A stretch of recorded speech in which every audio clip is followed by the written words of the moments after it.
Good afternoon and welcome to this YouTube premiere. It's the first time we've ever shown Altrincham versus Guiseley from the 2014 promotion final. A dramatic finish to the game, dramatic event, almost 5,000 people at the J. Davidson Stadium.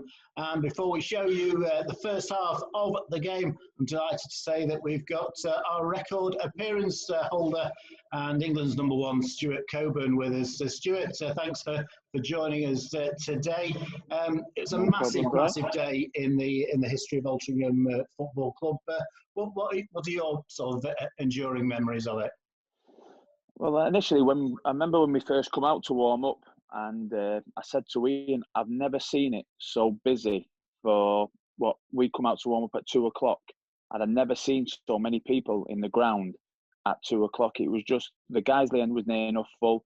The main stand was near enough full. And it was like, wow, this is and we knew it was a massive game anyway, but just to come out and see so many people in the ground at that time was like, I've never seen it. I've never seen it like that before. I'd seen the big games like in the FA Cup where there was possibly a couple of thousand there, but nothing like that. And it was like, wow, this is big, yeah. We'd had a really good season, and we had a very good team that played some exceptionally good football. But Guiseley were also a good side. They'd had a really bad start to the season, but they'd come in like a train in the latter stages. Yeah, they'd done it for the last couple of years. I think they'd struggled in the playoffs. They'd always got to the playoffs, but there was always a tough team to play against. They'd played the football in the right way. And in the first league game that we had at home, it was like 1-0 up at half time. And then like we won in the end.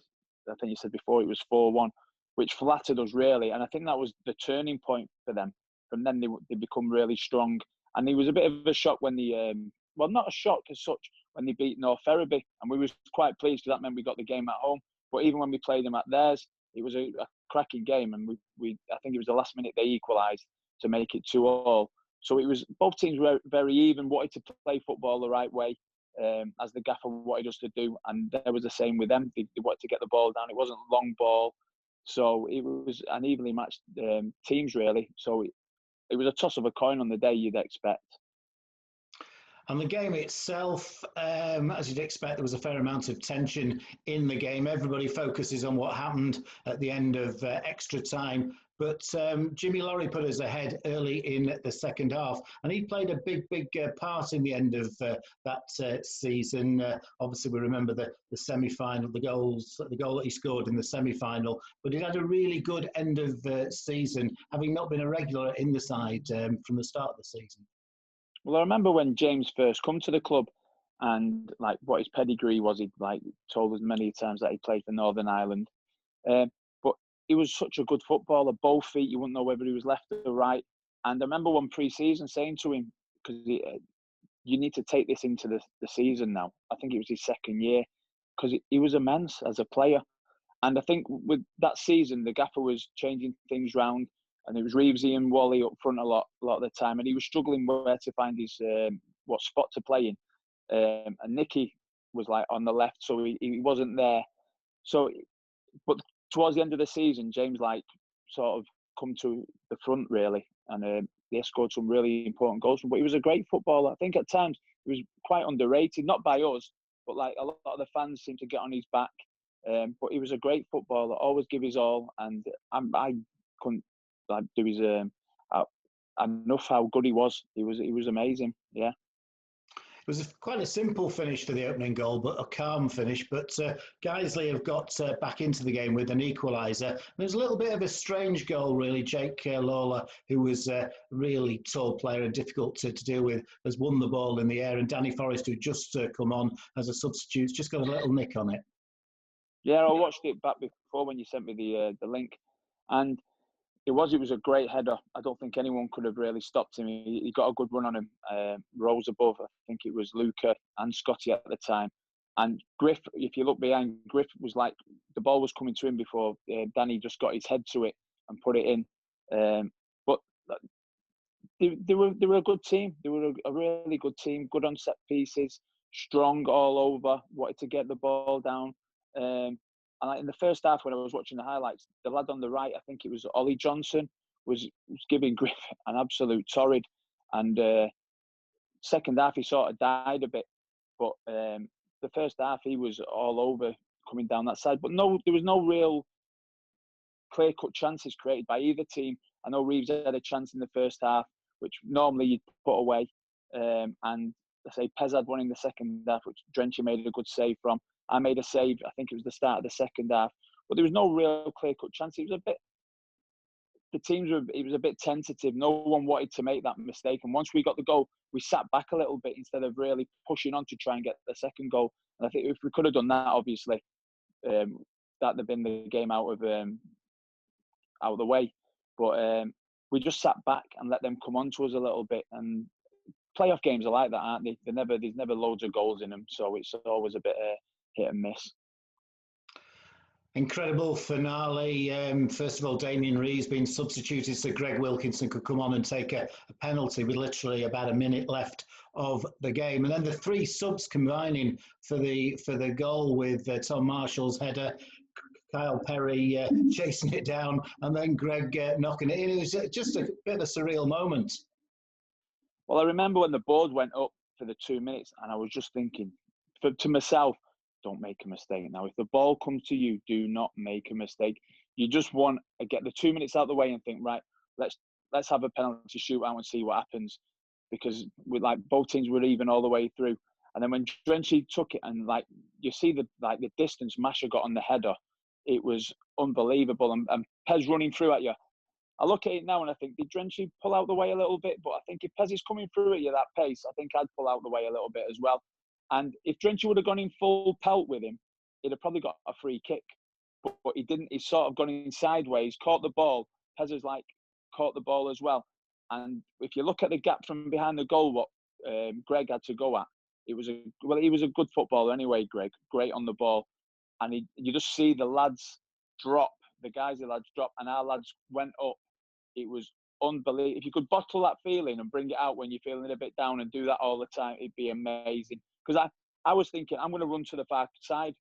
I'm going to go and join in with them. And then I thought, no, there's 2 minutes left still. And then I started shouting to Luca to get back because I just dropped to the floor. I was like, what do I do? It was just one of them feelings. You just want it over and over again. It was just amazing. It was unbelievable. And tell us about the celebrations in the evening. What sort of night did you have? Well, we went into Manchester eventually, but we was in the clubhouse because it was the old clubhouse then at the time. And I just remember James Wally just standing on the table, just kept on singing the Barrow song over and over and over again.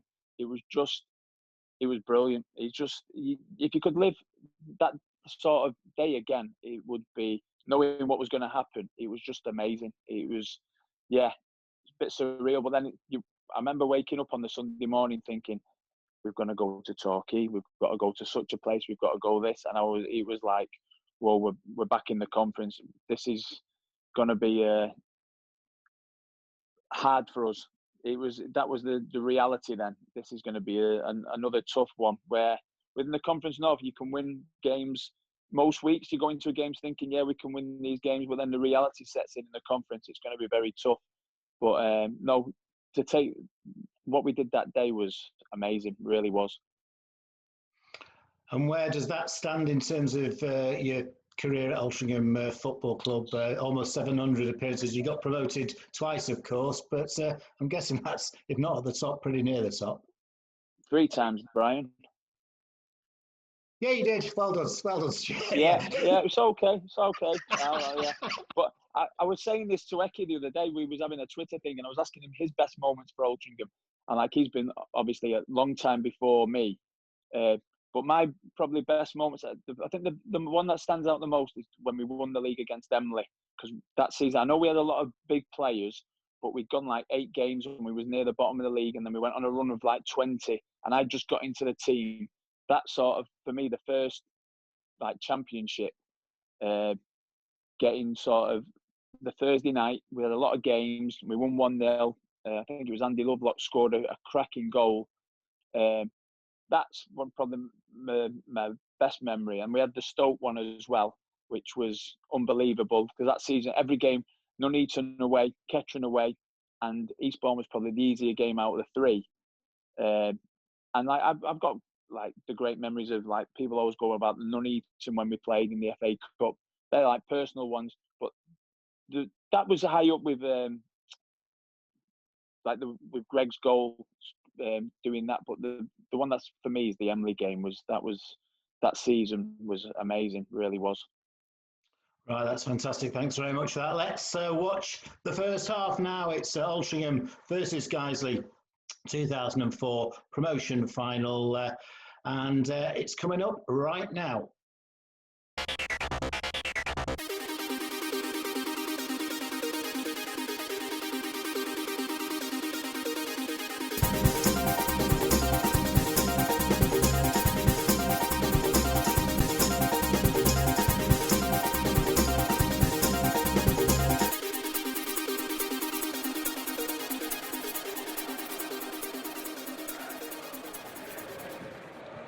Away we go. Which is the match gets underway. It's immediately a long ball forward, which Hayden will head clear up towards the halfway line, but it's headed back there towards the Altrincham defence there by Michael Potts, but it's picked up in midfield by Malt.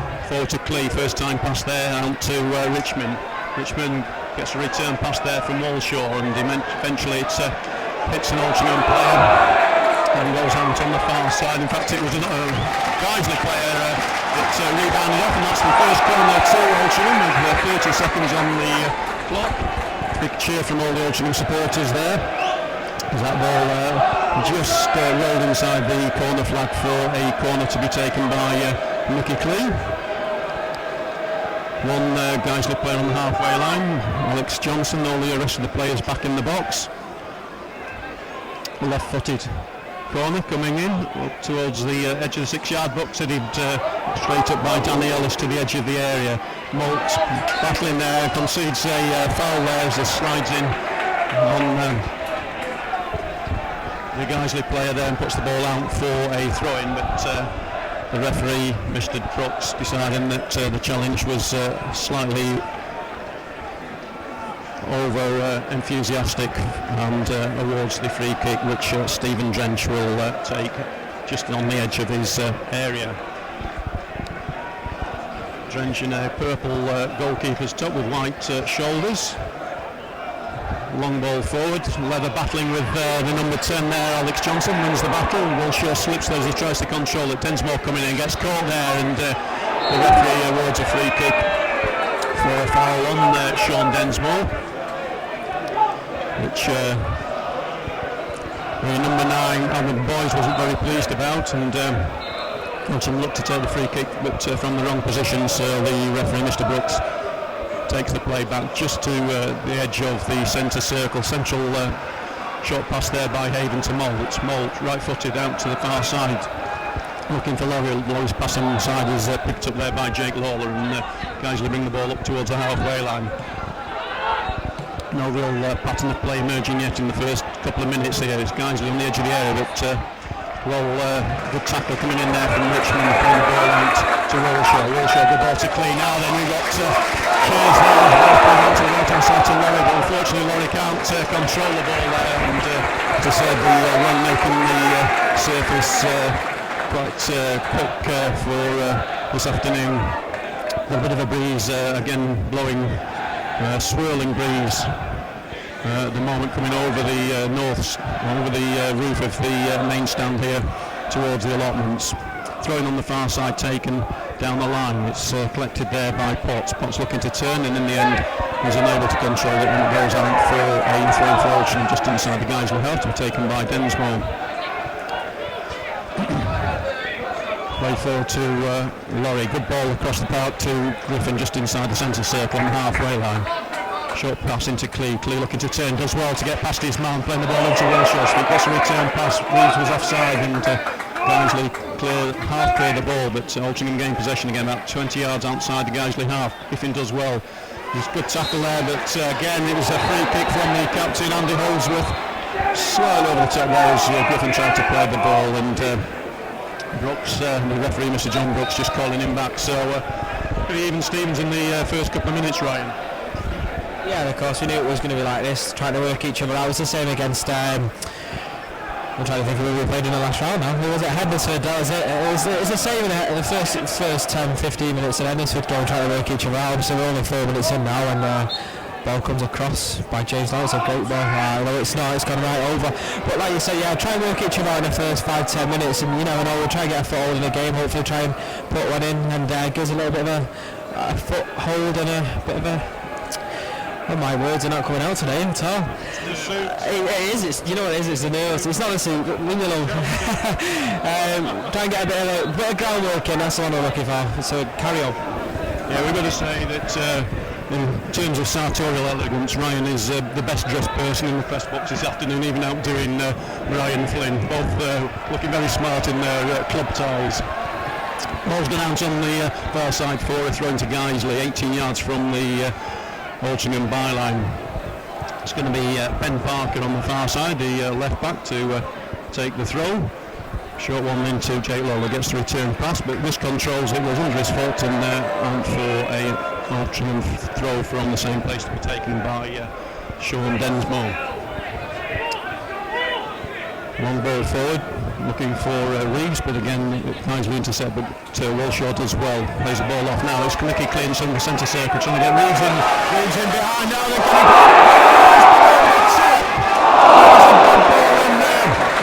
Reeves just got in behind the back four there, winning the keeper from 18 yards, tried to lift it over Stephen Drench, but unfortunately just drifted over the crossbar. But the first real chance and a good effort there by Damien Reeves. Yeah, fantastic ball through the middle there. You think when Reeves gets through one-on-one, you think there's no other alternative than the ball hitting the back of the net. But he was only just wide there. I think he tried to curl it on the keeper too much. The keeper was left standing. I don't know if he knew it was going to go in or go wide, but fortunate for him and unfortunate for us, it went wide. But definitely, like I said before, great chance. Really should have taken it, I think. Put us one of them. Another line, we'll crack on and we'll look for another attacking option. Thanks, Ryan. It's a long ball forward there by Guiseley, which is half hit cleared by Haven. And falls to Richmond. Richmond getting the ball forward, but loses possession, battling in midfield. Reeves cleared as well in midfield. Gets a return pass, now then goes past one player, can he get past the second? He can't, and it's the ankles of Ben Parker and Guiseley throwing on the far side. Right on the touchline, it's a free kick just inside the Altrincham half. So 6 minutes gone with no goals yet, but the first effort of the match falling to Damien Reeves a couple of minutes ago, and he went for placement rather than power and put the ball over Stephen Drench's crossbar. Free kick coming in onto the edge of the 6-yard box, well headed clear by Leonard, chucks the deflection there to the back of the defender and out for Guiseley's first corner of the match. Again, it's on the far side. Guiseley supporters crammed in on the Carol Nash family terrace behind the goal there, defended by Stuart Colburn, trying to get their team forward. Certainly making a lot of noise on the terraces on the right-hand side. Right-footed corner coming in towards the near post. Flicked on there over the bar, but it's goal kick for Altrincham. So the first half chance there for Guiseley. Just a reminder that in the league matches earlier in the season, Altrincham won 4-1 here at the J. Davidson Stadium. The hat-trick from James Walshaw and the fourth goal from Damien Reeves. Attendance that day was 838, and I'm sure that there'll probably be nearer an extra 3,000, hopefully, or 2,500 in this afternoon. Ball with Adam Griffin on the left-hand side, looking to get the ball down, but it cannons off Ollie Johnson, and the Fox's Stuart Colburn. It went really high from the clearance, hits Johnson, and Colburn was waiting for it to bounce, and I think the spin beat him completely there, but he was able to clear the ball up to the halfway line. Altrincham in possession now with Richmond. Good ball out this time to Griffin inside the centre circle again. Ball out to the left to Clee. Clee gets a good fortuitous pass there, good ball into the far post, but over the top of both the onrushing Reeves and Walshaw, but fielded well there, tried to go around his man when it hit Andy Holdsworth. He got a deflection which put him in behind the defence, but his cross was just overhit slightly, and Reeves and Walshaw were unable to get on the end of that. But again, Altrincham looking to play good football and probably having the measure of slight edge as far as possession in midfield is concerned. But certainly with 9 minutes gone, very little between the two teams so far. Scott Leather chests the ball forward. It's headed back there by Danny Ellis. Game of head tennis taking place now. Then Guiseley on the attack, halfway inside the Altrincham half. It's Alex Johnson does well to control it and playing out onto the left hand side to Parker. Parker, good diagonal ball up to the edge of the air. Griffin half heads clear, and Nicky Clee able to head it back to Griffin, but a poor pass there, and that goes out for a throw in right on the halfway line in front of us. So we've got 10 minutes gone in this Squill North playoff final, and you're listening to Radio Robbins, sponsored by Ashley Mowers Garden Machinery, who are our sponsors, have been our sponsors throughout the 2013-2014 season. Ball now on the right hand side with Ollie Johnson on the right wing position, looking to go around the outside of Griffin. Does well, gets to the byline. Griffin does well though to get back and concede the corner there. It looked as though he was about to get across in there, Ollie Johnson, but Griffin was able to get back and block the intended cross, and it's going to be Guiseley's third corner in this opening 10 minutes. Again up to the edge of the 6-yard box, and goes straight back out to Holdsworth, the captain. Holdsworth, short ball inside to the number 11 Rothery. Rothery does well to get past one player, but Altrincham were wise to the attack and just trying to clear the lines now on the edge of the air. It's Richmond, ball down the line, but he only finds Rothery just inside the Altrincham half. First time ball back in, but Leather is able to pick up the half clearance and head it across the box to Densmore. Densmore looking to get the ball forward to Walshaw. Walshaw controls it and then lays it back to Moult. Moult, good ball up the line for Densmore on the outside of him. But, he wasn't quite sure where that landed, but it was a good ball, and Densmore has won a throw-in on the far side. Again, it's about 18 yards from the Guiseley. In fact, it's a corner, is it? It is, yeah. The ball was played down the line there. Great play, and he just trickled along the line and out for a corner. The assistant referee on the far side has placed the ball on the quadrant, the short one taken there by Clee. Poor corner really, but it's with Laurie at the edge of the area looking to find Clee, but that one's hit Nicky Clee and gone out for a goal kick for Guiseley. Altrincham's best attendance this season was 2,875 at home to Stockport at the end of August for the local derby, and I'm sure that today's attendance should quite comfortably beat that. Goal kick taken by Stephen Drench onto the left hand side on the far side there, flipped forward by Moulton to Walshaw. Walshaw to Reeves. Reeves does well to control it and turn on the edge of the air. He's looking for support now, trying to get a cross in, and that's hit the foot of Jake Lawler and gone out for another Altrincham corner on the far side, which Nicky Clee trots over to take. The ball just landed on the roof of the Gulf Road stand and out. The assistant referee providing a replacement ball, which is eventually finds its way over to the far side for Nicky Clee.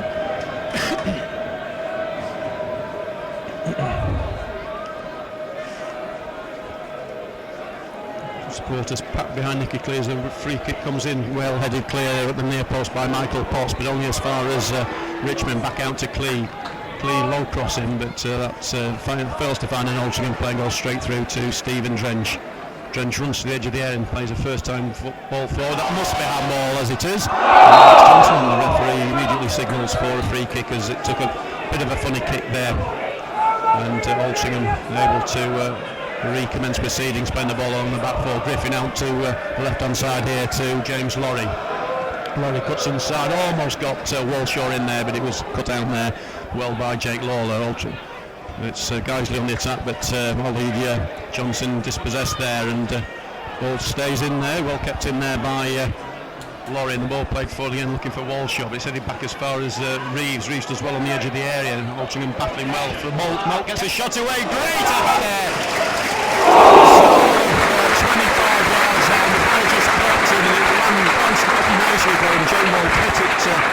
time, and Steve Drench had the ball covered, but just to the right of his post. But again, a good effort there. Yeah, fantastic effort there. He caught that very, very sweet there. The keeper was scrambling across his goal. And I think he knew he had it covered, but you never know, it could just sneak in. But yeah, great football by Altrincham there. Really set that well on the chest, passed it across. Bit of a deflection coming out, and he had no other option there but to definitely have a blast at that, and he did. And you never know, next time if he does get a chance like that, he could end up inside the back of the net.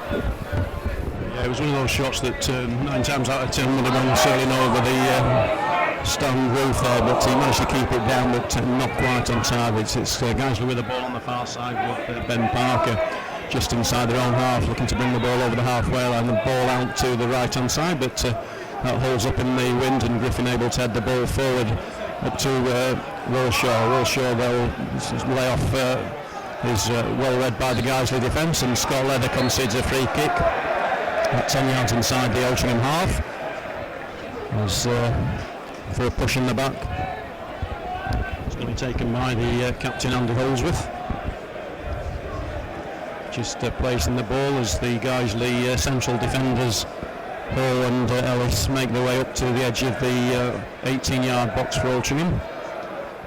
Played forward, but Scott Leather gets his head on it, only half clears it, and it's headed back in. We've got Altrincham player down. It's James Wilshaw who's down at the moment, but he looks as though he's okay, back on his feet now as Coburn collects the ball and bowls it out onto the right-hand side to Densmore. Densmore room in front of him to bring the ball up over the halfway line. Plays it out to the far side to Laurie. Laurie cuts the ball back into Richmond. Richmond's a poor pass forward there, and that's straight. Well, in the end, it was Drench out to play. He was waiting. I think Drench was waiting for it to roll into the air, and I don't know whether it was the wind or something. It held it up, and it never got there, and he was closed down. In the end, Drench was forced to play the ball out for a throw on the far side. So, 16 minutes gone. The rain beginning to come down again.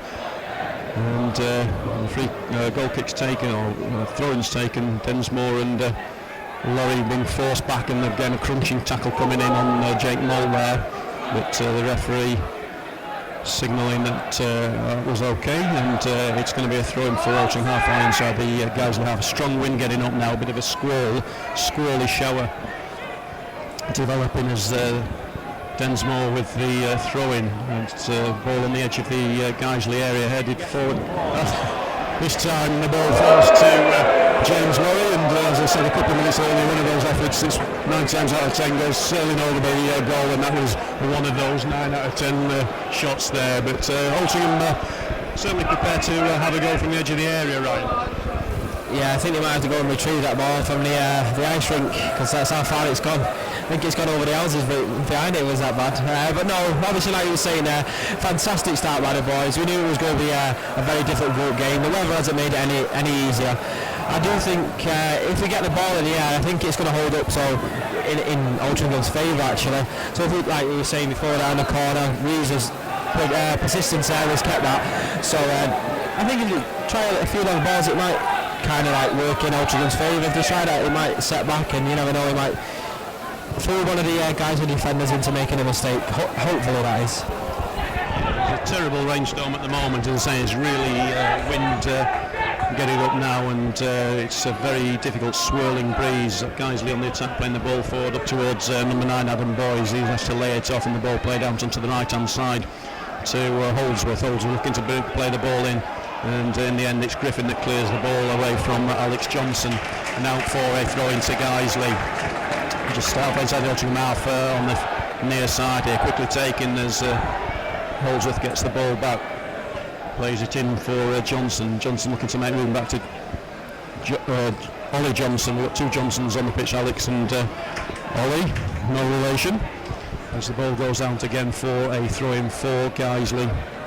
Just down here to in front of a rather packed main stand here. Can't see a spare seat now. I think every seat occupied here in the main stand this afternoon. It's Holdsworth with the throw. Short one gets the return pass, but Walshaw manages to get him, play the ball forward to Reeves. Reeves looks to turn and get away, but good tackle again there from Jake Lawler. Concedes the throw-in. Walshaw leaves it for Griffin.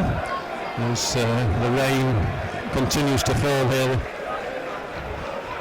Griffin gets the return pass from Clee and plays it forward for Walshaw. Walshaw gets a push in the back, but I think the referee will explain as Altrincham is still in possession, and the ball played out up to Densmore on the halfway line on the far side there. Looks to bring the ball forward, goes past Gavin Rothery into Mould playing the ball up to Rees. But again, Guiseley able to get a foot in, but it's played up to Walshaw. Walshaw looking to shield the ball. But Altrincham still in possession on the far side with James Lorry. Lorry looking for support, gets it from Densmore, goes for a return pass, but can't get possession, and it's Ben Parker who is able to intercept and bring the ball forward now to Ollie Johnson. Ollie Johnson's got space in front of him. Only Adam Griffin in attendance as the ball's played out to Holdsworth. Good ball in for Johnson, and a bit of consternation in the Altrincham defence there. It's Guiseley on the attack, shot there from Alex Johnson, and it's Altrincham able to mount an attack as the ball breaks clear now. Cheers Harris, the central defender Danny Ellis looking to play it back to Drench, and this kicked it and concedes another corner for Altrincham down on our left hand side, but end-to-end stuff at the moment because it was Guiseley's attacking. There's a shot from Alex Johnson that cannoned off an Altrincham defender out to the far side and allowed Altrincham to get the ball forward quickly there. As it is now, it's 20 minutes gone, still no score, but a go Altrincham with a corner to be taken by James Lorry. Far post looking for Haven, but it's headed clear and fell to Clee, but Clee was unable to control it and get a shot in. It's played forward, but Griffin does well to play the ball forward, and again Nicky Clee doing well there. Unlucky there from Nicky Clee. It was played forward by Griffin, didn't go to intercept it. Played it for Nicky Clee, went down his man, got a good crossing, just evaded both Wilshaw and Reeves there, and just needed one of them to be able to just bring the ball down because they were both in behind the defence and both onside, and just needed one of them to be able to make contact there, and that could have been the first goal there for Altrincham. But Ryan, Altrincham certainly looking to create, or having created the better chances in this first 21 minutes or so. Yeah, definitely. We've shown like Nicky Clee's been doing that all season. We saw like the Stockport game and both games against Huddersfield. He turned it on, especially in the first leg. So I believe I've yet to see the highlights of the first leg. But apparently he was one of the best players in the park, and he's just sold number 8 Ollie Johnson a dummy because we all thought he was going to go back to the centre half. Scott Lever, but he's turned him and he's got a fantastic whipped left-footed crossing, which is a real test for the keeper and the defender, because you don't know whether to stay or from a goalkeeper's point of view, you don't know whether to stay or go, or you just basically, you got your knickers in a twist. But it's a fantastic ball, and the two lads, Walshaw and Rees, were far away there. Hopefully get a few more balls like we did on point against Huddersfield in the second leg. If we do that, we saw what happened in the second leg. We got two fantastic goals which brought us to this game today, and we could do with a couple of crosses and a couple of delicate finishes. The weather has changed completely from a couple of minutes ago. We've now got bright sunshine and the shadow of the north of the main stand here just covering part of the pitch, so both teams now playing in bright sunshine. The rain has stopped temporarily, no doubt, as Drench pulls the ball up towards the halfway line, headed straight up in the air. But Altrincham able to get the ball forward, but Wilshaw was in an offside position, but Reeves is in there now. Again, it's another corner there. Reeves was battling there with Danny Hall. It again was a difficult one for Hall to judge in this wind, and in the end Reeves was closing him down. Hall tried to head it back to Drench, but in the end put it out for a corner. So again, a dangerous position now for Altrincham with 23 minutes gone. Just a quick message reminder that you're listening to Radio Robin, sponsored by Ashley Mowers Garden Machinery, and our match commentary sponsor today is Richie Bentley Catering. We'll mention Richie just after this corner is taken, as it comes in left-footed from Nicky Clee up to the back end, looking for Scott Leather, but it's well headed there by Jake Lawler out for a corner on the opposite side, just down here in front of in front of the turnstiles at the Golf Road entrance. This time it's going to be taken by Walshaw. Another one back to the end post. Good header there by Scott Leather, but over the crossbar there, and as we mentioned, today's match sponsor is Richie Bentley Catering, and Richie is Altringham's official caterer, and once the season finishes, we're into the World Cup, and he will be hosting a World Cup Italian evening as England starts up their World Cup campaign on Saturday the 14th of June. The idea is to raise funds for the new community sports hall, and he's creating a pop-up restaurant offering a fantastic menu of Italian food, and you'll be able to watch the match as the start of the World Cup. Guiseley with the ball in the centre of the midfield at the moment, trying to play it out onto the right hand side to Holdsworth.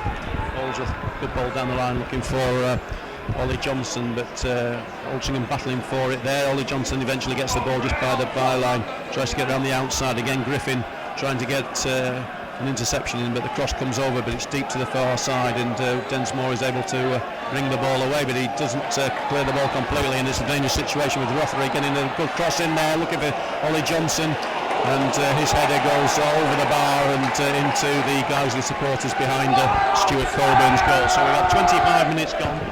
It's Altrincham 0, Guiseley 0 in this Scroll North playoff final, and it's time to hand over to my co-commentator for the remainder of the first half, Ian Wilkinson. Yeah, thank you very much, Paul. Yeah, still goalless here at the J Davidson Stadium, and it's Altrincham who, to me, have been in the ascendancy so far in this first half. Opportunity in the 6th minute for Damien Reeves.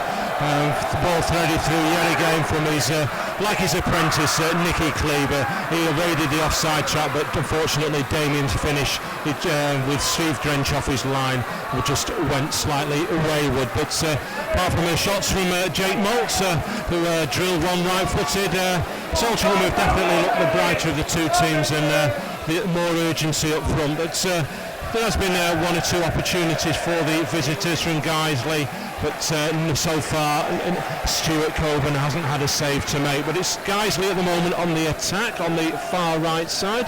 Ball's going to be retrieved by Ollie Johnson, and it's going to be his captain Andy Holdsworth to take the throw in. Just a good 10 yards or so just short of the corner flag. It's taken by Holdsworth inside to the box. Slightly ball obscured view at the moment, but James Lorry got the better of Gavin Rothery. Just sat next to Brian Flynn here in the commentary box, and over my shoulder Brian's telling me we've got at the moment 152 listeners listening to Radio Robbins for the live commentary for the Skrill North playoff final here at the J Davidson, and we've got plenty of overseas listeners from the US, Australia, Tunisia, Hong Kong, Turkey, Greece, Holland, Canada and Germany, and anybody else who from wherever you are listening in the world. Good morning, good afternoon, whatever it may be. Missing in a great exciting game so far, excitement atmosphere, and both teams just trying to get themselves one goal ahead at the moment. But Altrincham have got some defending to do at the moment. It's Bill's come back to Jake Moult, but he's been fouled by Johnson. Altrincham take the free kick quickly with Griffin on the far left side. He's got clear towards him, and Griffin floats the ball over the top, but Damien Reeves just strayed into an offside position, has a shot from goal distance, and it's just giving the ball straight back to Steve Drench. I believe also as well in the other playoff final today between Ebbsfleet and Dover, they are still waiting for the first goal of the afternoon. So it's coming up to 27.5 minutes into the game, still goalless at the J Davidson Stadium. So it's going to be the free kick taken by the ex-Blackburn and Morecambe goalkeeper Stephen Drench, right-footed. It probably is quite right there, Adam. He's probably, forgive the pun, he is probably rather rain-sodden at the moment due to the inconsistency of the weather this afternoon. We've had rain, we've had sunshine, and at the moment we've got some defending to do as well. Guiseley on the attack with Boys inside of the 18-yard box. Draws Richmond towards him, back to centre-half Lawler to winger Rothery, and the guys are trying to stroke him 3-4 passes here as they're trying to build in something on the left hand side, but Altrincham marshalling him, and it's Clee hurrying and hustling, and the ball's had to go back to Ellis on halfway, back to Holdsworth, who draws Reeves towards him, but it's good strong as put a tug on the shirt there on Scott Leather, but the referee this afternoon, John Brooks, has decided nothing untoward, but Altrincham still defending. 177 listeners now, thank you Brian and we've got Guernsey and Uganda. So as I say, I hope you're enjoying the commentary, and let's hope that Radio Robbins is going to break the duck this afternoon with Altrincham taking the lead. But it's balls with Holdsworth, back to Johnson, trying the right hand side. Johnson gets across, but he's got Griffin towards him, still driving into the 18-yard box, 6-yard box, shot from on the edge of the 6-yard box. I think it was Ollie Johnson, just working to turn round. It's the number 10 Alex Johnson, but that's the first opportunity, Ryan, that the visitors have had. But the way that Johnson just broke through there and found his opposite number, probably their best chance and better finishing, and they could have gone one ahead. To be honest with you, that's pretty lazy defending. That the way that he's just come in, Ollie Johnson, he's just basically walked past the two Altrincham defenders. I can't see who it was. I think it must have been Adam Griffin, because he was down his left side, and it was really lazy defending. He's walked through and he's given to number 10 Alex Johnson, who's already scored 16 goals this season, and it really should be 1-0 up after that. Yeah, and Alex Johnson was also a goal scorer against ourselves back in December when the game finished 2 each. With Clee on halfway, draws Holdsworth towards him. Clee jinks his way past Holdsworth, but it's probably just one touch so too many by Nicky Clee, and it's resulted in a throw-in just virtually outside the Altrincham dugout, with the woolly-hatted Neil Tolson stood up when we got saying that we got Lee Sinnott's just arms folded, has just joined him. But guys will try and build again, but comes back to Lawler, but he's lost possession. Laurie jumps his way in the middle of the park. Richmond helping out. Densmore got up in space. First time crossing to the 18-yard box, but all he's done, Sean Densmore, is just giving goalkeeping catching practice to Steve Trench. But another great opportunity there, and just poor delivery by Sean there, Ryan. Yeah, fantastic ball across again. Like we were saying before, we needed to get some crosses in like we did against Ennisford, which created the 2 goals. Oh, that's a bad challenge by number 7, Michael Potts. He's got him rather 2-footed there, so they're looking to escape a yellow card in my eyes, but doesn't look like the referee's going to have a chat to either. But yeah, fantastic cross in, and like you said, Drench has come out and collected that rather easily. Good attacking by Altrincham. Yeah, it's a free kick from just past halfway. Adam Griffin thought about taking it quickly, has decided not to. So Altrincham have got Reeves, Walshaw on the far right side with Laurie. Griffin plays it to short. Clee, first time drilled across, but it's been half cleared by Danny Hall. Comes back to Densmore. Ball still bobbling about at the moment, and Haven loses possession, but Leather, as he's done all season, mopping up, manages to retrieve the ball, finds Densmore to Moult over to Griffin. Altrincham building on the left hand side, finding Clee, got time to turn, thinks about going past his the guys with defender, but decides not to. The ball at the moment is just a bit of head tennis with Moult winning possession, but it's come back to Johnson managed to possibly shout a handball there off Griffin, but it comes back to Moult to Griffin. Left drilled into just into the 18-yard box, but no Altrincham player in sight, and it's back with keeper Drench. I'd also like to welcome to everybody listening at the York Media Centre to Radio Robbins. Of course, the York Media Centre is an important game taking place later this evening between York City and Fleetwood Town, 2 teams that Altrincham have played in probably going back to conference Premier days, probably all about 3 or 4 years ago, where they possessed gone forward with getting promotion, and both teams looking to get the ascendancy in the first leg playoff there. I think it's a Kent Crescent, I think, which it's still called there, with Bootham. Thank you, Brian. And so now there's a cross come over into the 18-yard box, but Walshaw not quite get his head on it as the ball's is held up in the wind, and Drench has quickly released the ball. But it's gone out for a throw, and so best of luck to both teams there at Bootham Crescent this evening. York City and Fleetwood, and as they look head towards League One. Ball back with Griffin, back to Clee. Cleveland has lost possession to Holdsworth. Holdsworth trying to get his number 10, Alex Johnson, who had a great opportunity, matter of about half an hour. where he's on the edge of the 6-yard box. Ollie Johnson threaded the ball through, but wayward shooting by Alex Johnson, and the ball sailed over Stuart Coburn's crossbar. It's going to be a throw-in on the right-hand side. Danny Holdsworth, Andy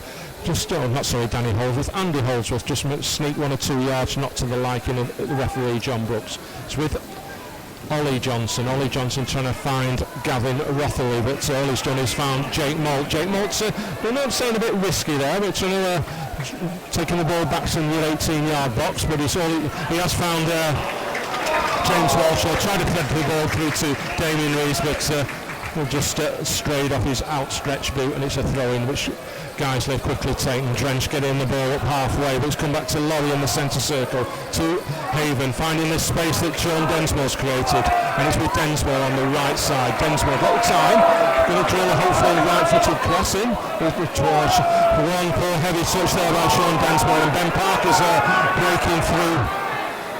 breaking forward with Alex Johnson, who's coming to the right wing position, draws Leather towards him. It comes back to Michael Potts. Potts thinks about having a shot, still with Potts on his right foot. Fight back to Alex Johnson, back to Holdsworth.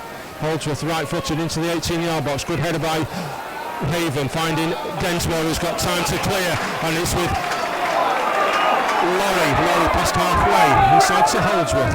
4 defenders back at the moment with, it was actually Walshaw, actually, apologies, they're getting Walshaw a lot. Holdsworth mixed up, but Walshaw had a shot from distance, left-footed, but comfortable save there for Steve Drench. Ryan. Yeah, very good handling there. I was just saying to Paul, well, if he was listening, I don't know. Very good handling. If you like, basically it's going to that old Paul Road. If you don't buy a ticket, you won't win a lot of him, as Walshaw's done there. And he's had a great shot from about 20-25 yards, and the keeper in the wet conditions, you could say in the Drench conditions. Drench has pulled off a good save and good handling by the Guiseley goalkeeper.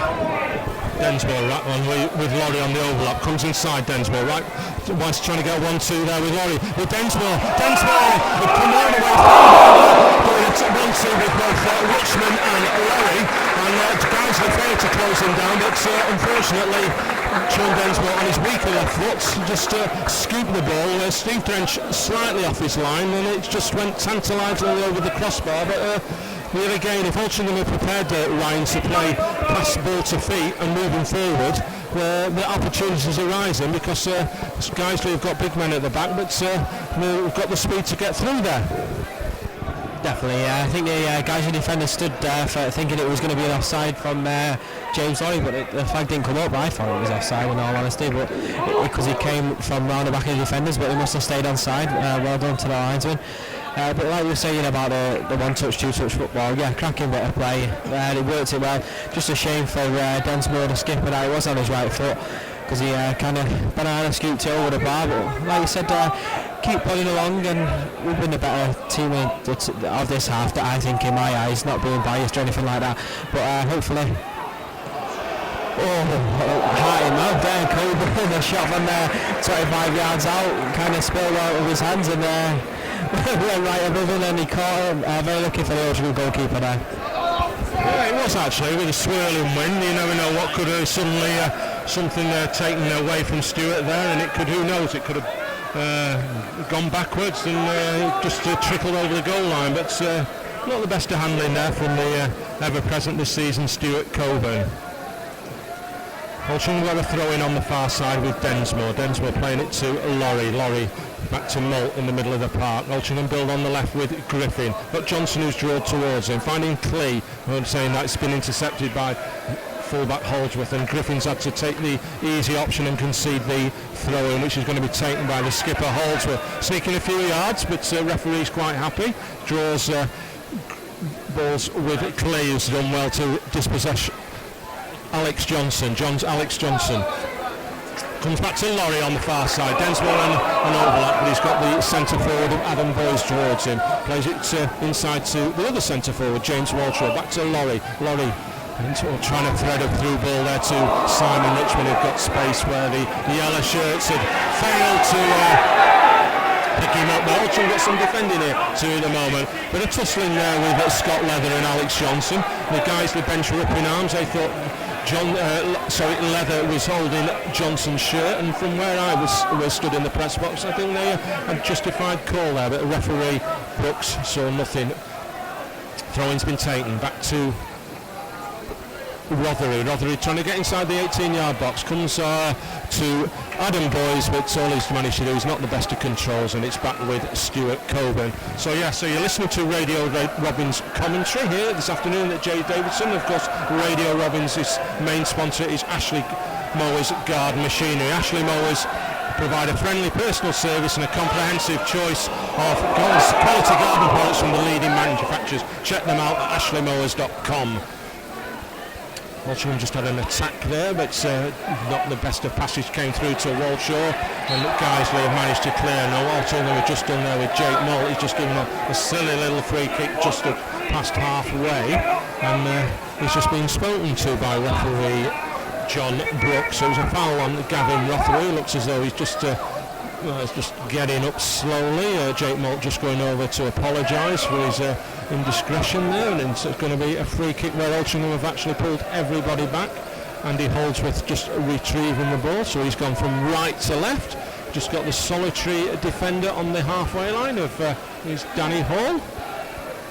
Sorry, it's actually Ben Parker. So it's going to be Andy Holdsworth to take this free kick. Just at Damien Rees in the one-man wall. Let's go Holdsworth right-footed into the 18-yard box. Ball held up in the wind, but straight to Stuart Coburn, who this time comfortably collects the ball and just about to release the ball here. Gates are now been closed here at the J Davidson. I was just observing before coming on air that they were at least still stayed on 15, maybe 20 minutes into the half before they decided that enough's enough. And I think everyone who's coming here today has now arrived. Ball back to Reeves. He gets in ahead of Danny Hall, but with the wind at the moment being blustery left, right and centre, not lost possession. It's come back now to Alex Johnson. Shouts a handball. But Adam Griffiths managed to mop up and clear. Richmond got time, finding clears. A little bit quiet in the last few moments. Drilled across to Sean Densmore. Densmore right-footed, a good timely tackle there. Densmore thinks as though he was fouled, but it just didn't seem anything untoward. And it's with Gavin Rothery. Rothery to Ollie Johnson on the far right side. Adam Griffin towards him.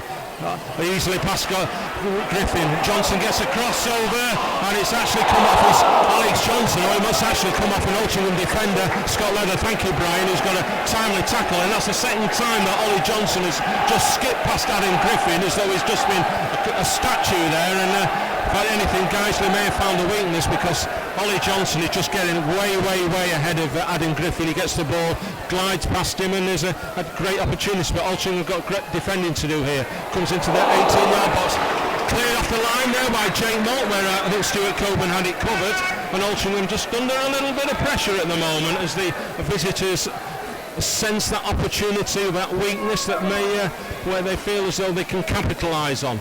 Ball's back with Walshaw. Walshaw's just lost it, but he's come back to Scott Leather. The ball at the moment is just being both teams failing to control it, and it's actually with Steve Drench, but yet again there, Ryan, Ollie Johnson skipped past Adam Griffin as though he wasn't there, and good timely tackle from Scott Leather. Yeah, it's too easy. That's twice now he skipped past him, and I think the other one was when he was two players there, but this second time he had a chance of a one-on-one situation. Absolutely left him for dust. Put the ball across. I didn't actually see it. I kind of got obstructed by the lamppost that's in front of us to our right hand side, but obviously the ball ended up out for a corner. Good defending, but yeah, I think Griffin needs to go in at half time and reassess himself, reassess his positioning maybe, because he's doing what all good defenders do. Give him a couple of yards to suss out where he's going, but as soon as he put him onto his right foot, he kind of stepped in, and you don't need to be doing that as a defender. You need to stand up and try and usher him out to the line, and he didn't do that, and it was seen as he went across, and he left him for dust. Half cleared by the Guiseley defence, and luckily Rees is, well, luckily if you're a Guiseley supporter listening or who haven't travelled down, the defender, I think it was actually Danny Ellis, just managed to toe poke the ball away, where Damien Rees' first touch just regrettably just let him down. Just coming up to 43 minutes, still goalless here at the J Davidson Stadium. Live commentary action on Radio Robin. But the ball's falling kindly for Laurie, right-footed cross, slip sliding away by Michael Potts, who's managed to clear and allow the ball for Gavin Rothery. He's got running for all the way past halfway. He glides past Jake Moth. Nobody climbed in Rothery. Rothery over to Adam Boyes. Boyes is going to have a shot right-footed, charged down by John Luca Haven, but that was yet again, Ryan, too easy. Gavin Rothery just went on a run, 100 metres, and no red and white shirt in sight to close him down. No, you're right, absolutely spot on there. He kind of skipped him again, like we were saying about Griffin on this right-hand side. He just left him for dead. The Altrincham boys need to go in at half-time and think, come on, we need to step up our mark and a little bit of pressing, because it's been absolutely shocking in his first half, in all honesty. I think if the boys do that in the second half, I don't know if the manager Mark Bowl will go in at half-time and say to his lads, right, they're stepping off us too far, they're giving us a little bit too much respect. And you're the same, right, we've got to basically carve them open a bit, because if they keep doing that, they're going to score, and we don't really want that. We don't really want to see that from an Altrincham perspective. No, I say it's guys who are just finding those opportunities at the moment, but Cleese trying to find James Lorry, but at the moment Altrincham just struggling to string passes together, and it's with Michael Potts finding with Ollie Johnson, who's coming to the centre of the park, going to Gavin Rothery on the right side. He's got Clee towards him, Holdsworth on the all that possibly, but it's been well actually yet again a cross has come over, and both forwards of Guiseley have just failed to anticipate the ball coming over, where there was an opportunity for Alex Johnson, who had just got away from Scott Leather, and all he had to do was just stick his boot out and the ball would have gone in the back of the net. But at the moment, Altringham's defence is just gone extremely jittery, just going to get the announcement of 1 minute additional added time, and I think at the moment half-time whistle can't come sooner for Leeson and Neil Tolson just to address these what I call simple basic errors that Altrincham are allowing the opposition to get an opportunity, where in the first half of the half Altrincham had the opportunities through Messrs Reeves and Maltz, and just failed to put any pressure in the second half of the half on Steve Drench's goal. But at the moment it's a throw-in on the far left-hand side with Ben Parker to take. Now in injury time at the moment, and it's the ball's been just working its way down on the left-hand side. The rain has stopped, but the breeze of the blustery breeze is still here at the J. Davidson Stadium. I reckon we're now into half-time whistle, and we are into half-time whistle now. It's referee is blown, and it's Altrincham 0, Guiseley 0. A great entertaining half.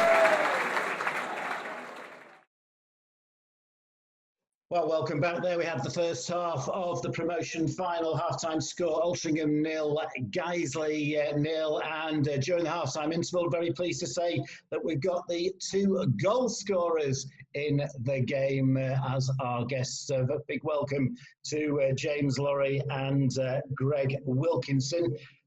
James, we'll come to you first because you scored the first goal. We had the game against Hensford on last Saturday, a full match, and of course you scored the dramatic winning goal in that game and scored a goal in the final as well. So you had a big part to play in the playoffs. And it was an interesting season for you because you spent a lot of the early part of the season on the bench, but as the season wore on, you became more and more of a regular, and you were a big part of the really good, positive run-in from about February time. Yeah, cheers for reminding me about that, Brian, being out of the team. But as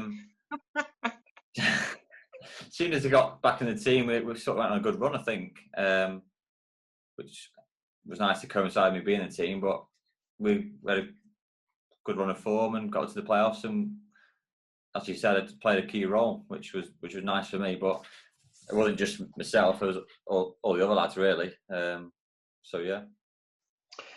And looking back at that Hensford game, yours is the goal that everybody remembers. And of course, you scored the first goal in the final, which is not what everyone forgets, but it's Greg's goal that everybody remembers first and foremost. But yours was the goal in the semi-final, and people tend to forget that Damien Reeves got the equaliser. But that was a fantastic day as well. The semi, yeah, I watched it last week. I remember I text Danny Glover and Tom Fawley, who I know well from the Hensford team. I just showed him that. I can remember just running off the back of Tom Fawley for the winner, and just I just said to myself, just hit the target and hopefully it goes in.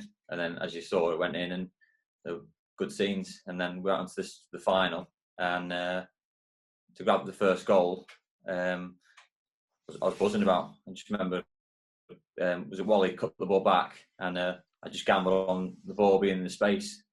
I remember Denzi saying, "Why don't you leave it?" I was on for a clear open goal then. I was like, not a chance. I was leaving that, Denzi. And looking at the finish, it was a very, very calm finish. You've effectively just side-footed it in off the post, and Stephen Drench is motionless. Yeah, I just got across the left back. I think was it Parker? I'm not sure. Can't remember the names. Parker did play. Yeah, I just remember thinking, just get it on target. Just hit it well and get it on target. And hopefully it goes in, because I think Drenchy was that side of the goal, if I remember. So yeah, basically hit the target and hopefully it goes in, and it did. So, what are your overall recollections of the day itself? I just remember it being horrible weather, and I watched the game back last night, knowing I was doing this interview, and guys had a few chances, didn't they? They had a lot of chances, a lot off the line. Malty, I think, put one off the line. Scott Levers clear one over the bar. They had a chance over the bar. Stewie's made some good saves. I just remember the game just feeling a load of tension in the air, and that was shown last night, and I watched the highlights. And obviously showing the game now, but what I remember was the game was just tense, and but saying that, I was still confident we'd go on and win the game. Okay, that's great. Let's come on to the man who scored that dramatic goal in the final minute of added time. Of course, Greg, you weren't on the pitch very long, but from what we can see, it looks like perhaps Lee Sinnott was thinking of bringing you on a few minutes earlier, but in the end, you came on right at the end. So what are your recollections of waiting to come on for that game? Yeah, I remember mithering the assistant Tolls as the game was wearing on to bring me on, because I don't know, I just felt as though I was going to make a difference that day. Don't know, it was just one of those feelings. I felt that something special was going to happen. But the manager was going to bring me on to take a penalty, because it was obviously going towards a penalty shootout. And we practiced them in the week, and I'd booked several penalties and not missed, as Jim will tell you. Yeah. So I was pretty confident in scoring a penalty, and the manager was too. So that was the reasoning he was bringing me on. Would imagine it probably got a few raised eyebrows in the crowd, because he's bringing Reevesy off and bringing me on. So, you know, it was a little bit nerve-wracking. And then I was just coming onto the pitch there. I don't know if you remember him, their assistant manager, Danny Boschel, who played with us earlier.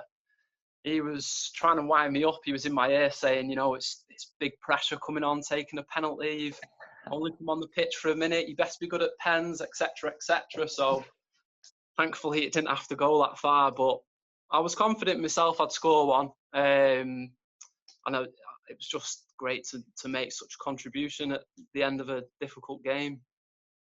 You made your run from the halfway line as Tom Marshall boomed what must have been a 40-yard header for Kyle to chase. What do you think that there was something potentially on for you? It's a bit of a blur, to be honest. I remember Kyle in a race with the defenders, and well, I think Kyle will be the first to admit he's not the quickest. So I was just backing him up, hoping that the ball was going to bounce somewhere around the area.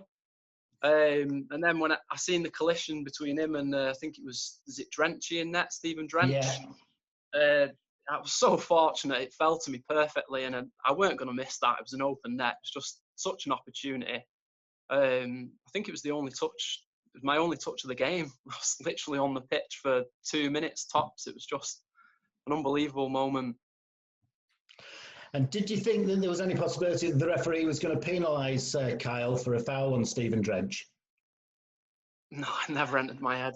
Didn't even enter my head at all. I was too busy waving my shirt around my head and celebrating in the crowd to even care, to be honest. Kyle's a big lad, he's a big lad, so it was a big collision. And looking back, maybe it was a foul, but at the time, like I said, it all happened so fast. I weren't thinking anything like that. It was just, you know, as soon as the goal celebration stopped, my only feeling was just couldn't wait for the final whistle to blow. And how did you feel as you saw the ball on its way into the goal? It's hard to describe. As I said 10 seconds earlier, I've been pestering the manager to bring me on, and then in that space of time I'd scored a winning goal and I was celebrating in the crowd with the players. It didn't really hit me until the final whistle went, and then obviously with the pitch invasion, it was such a special moment to share with the fans and the players at the time. After, well, how many minutes of football that season? Thousands of minutes, and then the 120 minutes that day, and the lads who had played that day had put in such an effort. Like I said, I hadn't actually made a contribution in the coming months before that game, so it was nice to make the difference at the end. And you scored some great goals for Altrincham. How do you look back on your 2 spells at the club? Yeah, I loved every single minute of it. It's such a great club, and obviously, especially after what happened that day, I'll always have a special bond with the place. First spell I was there, it was difficult to break into the side, and I didn't play as much as I would have wanted to, but we had such a good team. Obviously, Jimmy, Malty, Simon, Bruno in the side as well, Nicky Clee. We had a brilliant midfield, so it was always going to be difficult for me to get in anyway. My second spell round didn't go as planned. It was a lot shorter stint, and I struggled with injuries that year, and we weren't playing too well, so that was difficult again, but I can't say I enjoyed every single minute of it. And like I said, especially what happened that day, and the season we had that year, made some friends for life, and I'll always have a special connection with the club. Fantastic. And Jimmy, you had 6 seasons at Altrincham, which is a real long spell, and I think certainly the longest you've been at any club, so it was a big part of your career, and you were involved in some big moments. I was, yeah. I 6 years there, 6 seasons, and from the minute I joined, I loved it. I was there with Robbie Williams, Robbie Lawtons, Denzi was there, and they just welcomed me into the club straight away. I loved every minute. The 2 seasons prior at the end weren't the best years, and it's good to see that the club are back on the up now. And I still speak with Denzi and Malty now, and they're saying the club's going in the right direction, which is great. Just unfortunate that the last 2 years I was there weren't so happy, but going back to these sort of occasions you do now, they'll live on your memory forever. So it's good to be a part of it, and also especially to play a key role in it was even better. Right, fantastic. Thanks very much for joining us, lads. Let's go back now and watch the second half and that exciting extra time period. There's plenty to come. Thanks very much to James Lorry and Greg Wilkinson. Getting behind the teams as the second half starts, and Altrincham immediately kicking off. Well, with Adam Griffin playing the ball forward, but that's flicks off the top of a Guiseley defender and up towards the halfway line. But ball played forward and by Guiseley with no particular aim in mind, and Altrincham able to clear the ball with Scott Leather up into the Guiseley half. So certainly an entertaining first half. Altrincham probably having the better of the chances in the first 30 minutes or so, but Guiseley coming in with their own spell of pressure for the last 10 or 15 minutes for the first half, but still no goals. And just a reminder that if it's all square at the end of 90 minutes, then we have 30 minutes of extra time, and if that still fails to divide the sides, then we go to a penalty shootout. It's a free kick on the far side for Guiseley, about 10 yards outside the Altrincham half, and the referee is Mr. John Brooks calling the ball over to just inside the touchline on the far side. It's going to be a free kick to be taken by Andy Holdsworth, the right back. All the players on the edge of the Altrincham area. Just having a word with Damien Rees to stay the required 10 yards as the takes his position, ball coming into the edge of the area. It's flicked forward there, could be dangerous. Great save by Colburn, it's not cleared yet though. And in the end it was a fantastic save there by Stu Colburn. It was flicked on, I think it was by number 6 Jake Lawler, and it fell to Guiseley play the back of the box. We've got a shot away on target, and that's the first real shot on target, and a great save by Coburn, and second ball cleared by the Altrincham defence, but certainly the first chance of this second half fall into Guiseley. But it's Altrincham on the attack now. The ball onto the right back to Densmore. Cross coming in. Reeves fails to get a header on it, but it's straight up in the air. Controlled well there by Laurie. Laurie does well to turn, does well to get the ball in. A great effort on the screen there by James Wilshire. It's played into him and he chested it down, hit it on the turn on the half volley. So answers at both ends there, right? Yeah, definitely. It was Danny Ellis, the ball man at the back. Yeah. I keep saying to myself, bloody hell, he doesn't half look like Martin Skirtle, and he doesn't finish like him, thank Christ, because that was an absolutely fantastic flick on by one of the guys, the players, and ball came across, and it was definitely a centre half finish. Scuff shot, great save by Coburn. We go down the other end, and we could have made it 1-0 ourselves. Great football by Laurie, real persistence, passing it to Walshaw. Walshaw could have laid it off because Laurie carried on his run. But he turned one of the defenders, put over the bar, not far over with his left foot, and positive opening 3 minutes in the second half. Yes, and still no goals despite chances for both sides, both in the first half and at the start of this second half. Ball in the Altrincham half, with Nicky Clee on the left wing position, playing a long ball forward there for Reeves to chase, but he's going to do well to get in there, but he manages to keep that ball in actually. Well, I say he kept it in. Unfortunately, the assistant referee on the far side signalled that the ball had in fact gone out, and it's going to be a Guiseley throw on the far side.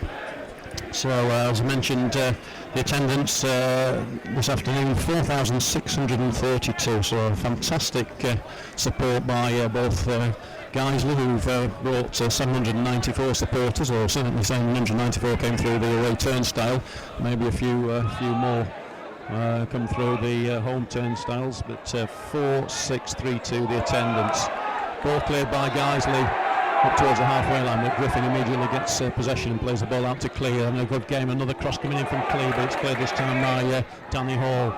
Out to the far side to Ollie Johnson, who's been a constant thorn in the side, on the right hand side of the Guiseley attack there. His ball forward there is cleared into touch by Scott Leather, but Adam Griffin certainly having his hands full with the running of Ollie Johnson.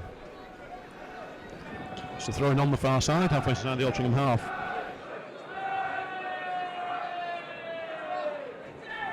Quickly taken to Rothery.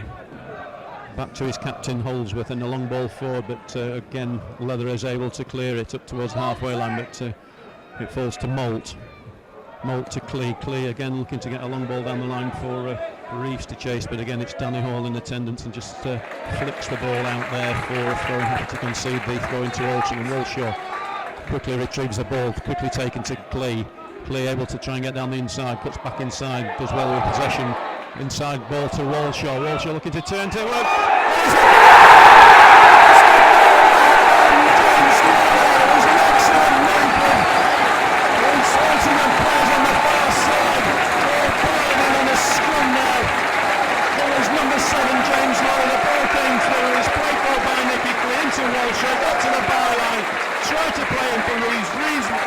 He went through to Walshaw, and Walshaw was able to, it's on to Lowe I should say, and he was able to just slot the ball home.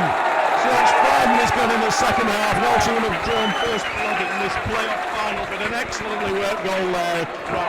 Yeah, absolutely fantastic. Just set them Altrincham fans on the far side into fever pitch. We're dreaming. James Laurie, that line again. Brian, give us a James Laurie chat. James Laurie!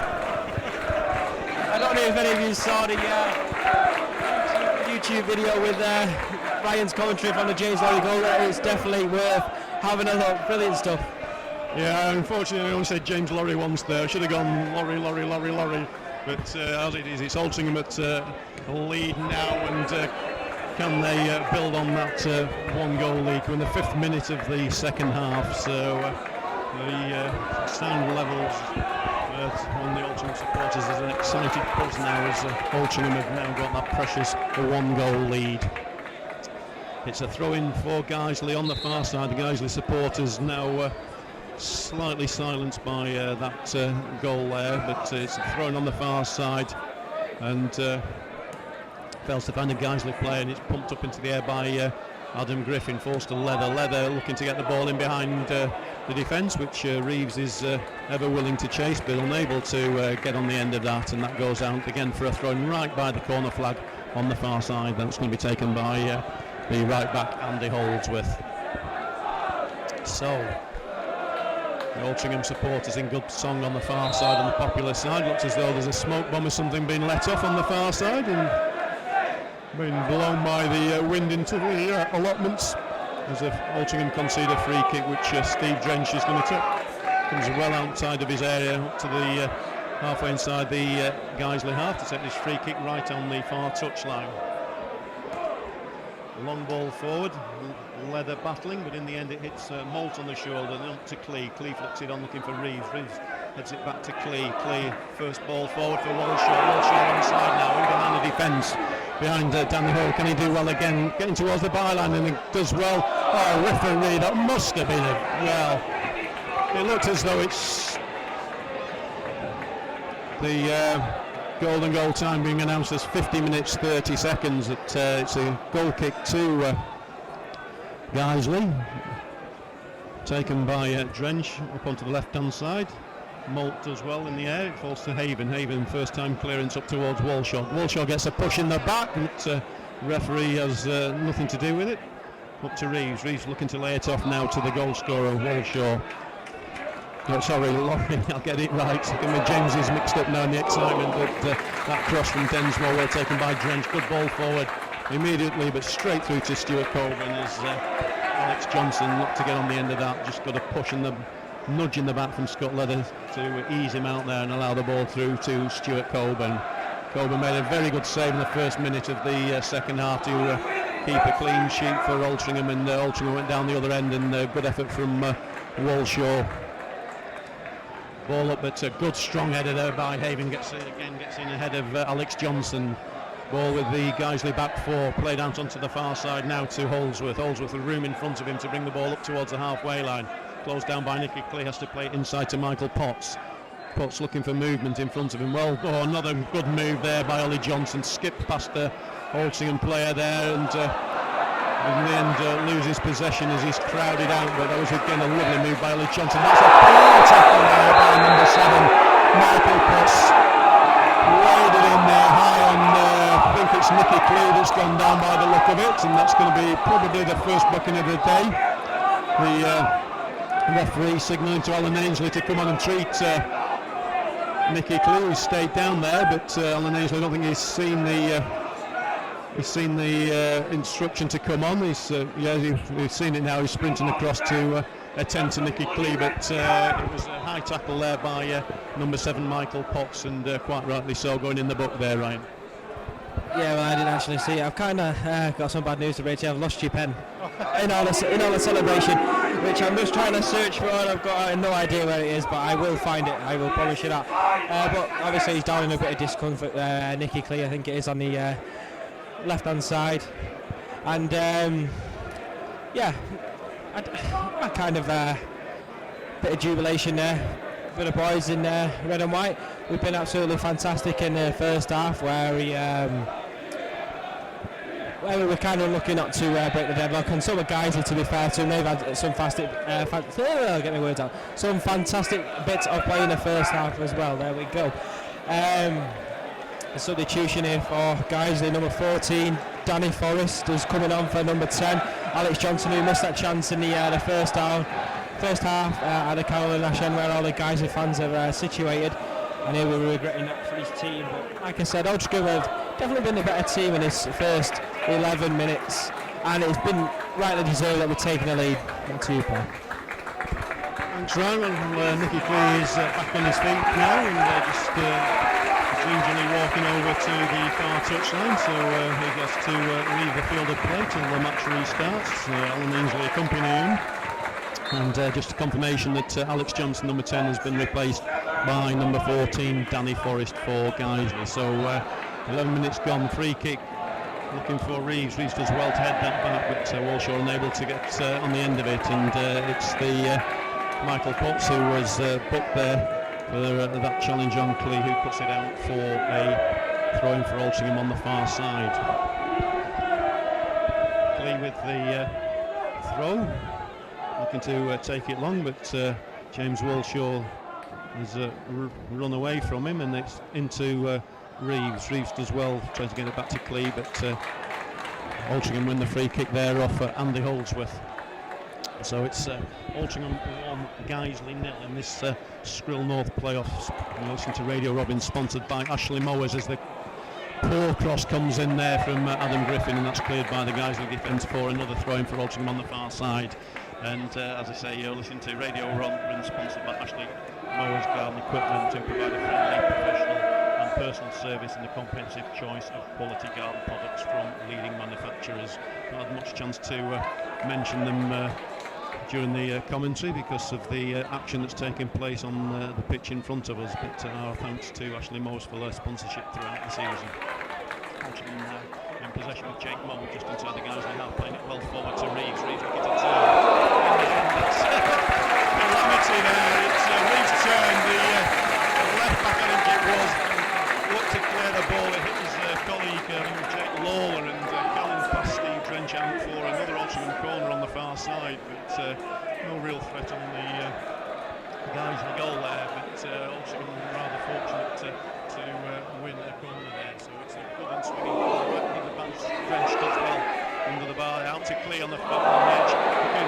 Well, it fell to Nicky Clee at the edge of the area. He jinked one way, then he jinked inside, and he went the wrong way because he had to hit that right-footed and scooped it over the bar and into the Guiseley fans. It's going to happen onto the ground, I think, because we've just had to have a replacement ball.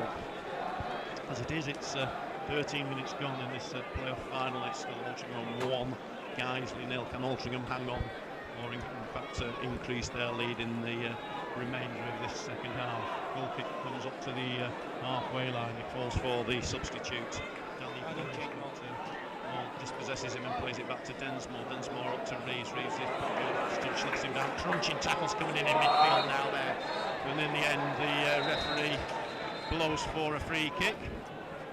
It's no quarter given there as Richmond came in, and I think the referee decided to cool the action down by blowing for a free kick, just to allow the players to retain their senses. Trench to take this free kick. He's looking to launch it into the Altrincham area. Back helping his defence out to Clee. Clee on the left hand side, but he's trying to get round to Michael Potts, but it's cleared by the Altrincham defence towards the halfway line. But Guiseley in possession now. Danny Hall playing the ball forward to Rothery.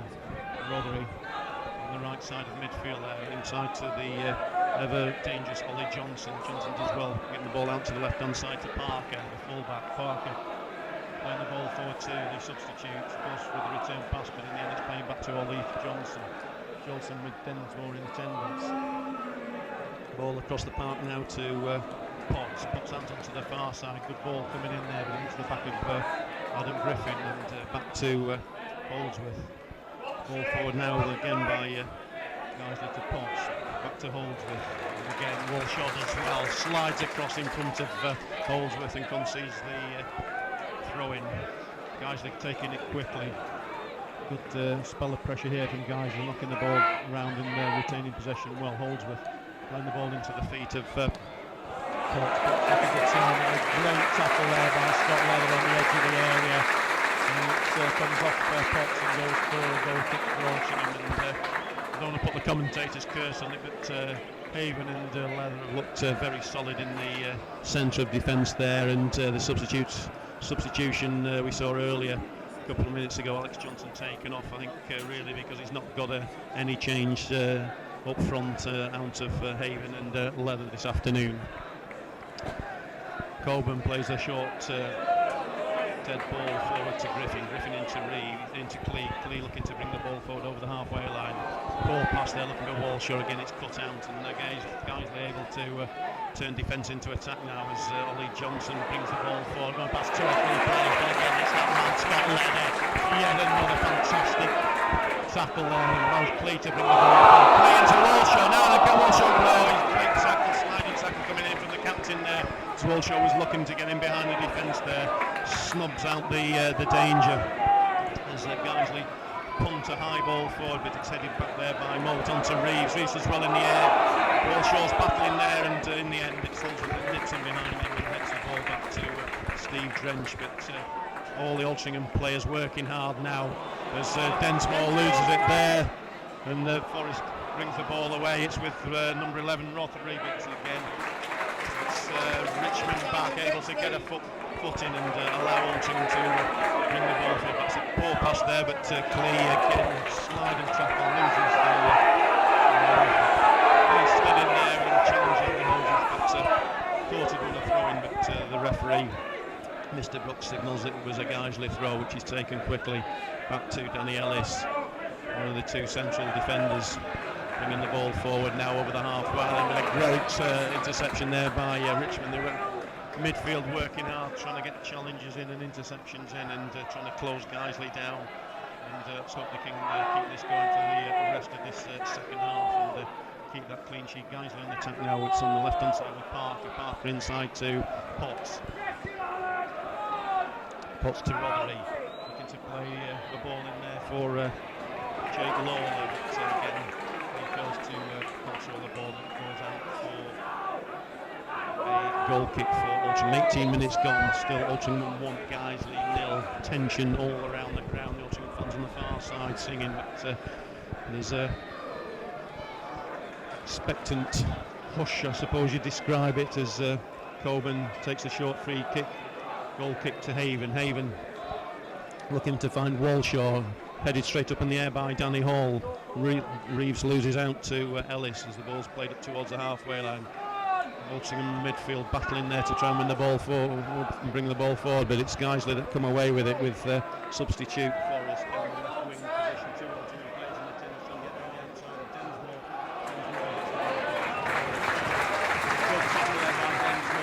Out to Laurie's diagonal ball, too long for Damien Reeves. It goes over his head, and Drench has to come out to the far touchline on the far side. In the end, dummies the ball as Reeves was closing him down, and allows it to go out for a throw-in for Guiseley, right back on the corner flag on the far side.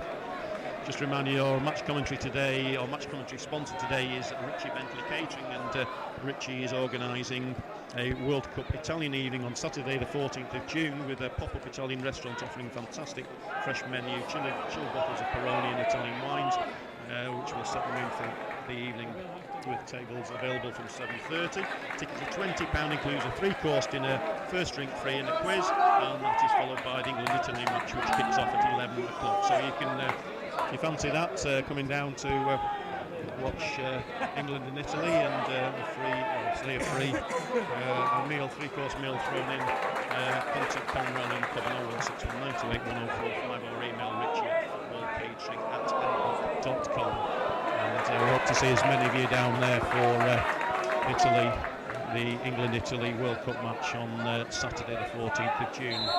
Lisa just singing out to Tom Marshall and Farrell Perry to start warming up as they get off the bench and towards the Wolf Road end. Altrincham on the attack now with Laurie in the centre circle, bringing the ball forward, looking for movement in front of him, but it's a poor pass to Walshaw heading over. Laurie does well to pick up the loose ball. He's got Clee outside him, Clee to the byline, looking to find Walshaw, but unfortunately it's again intercepted.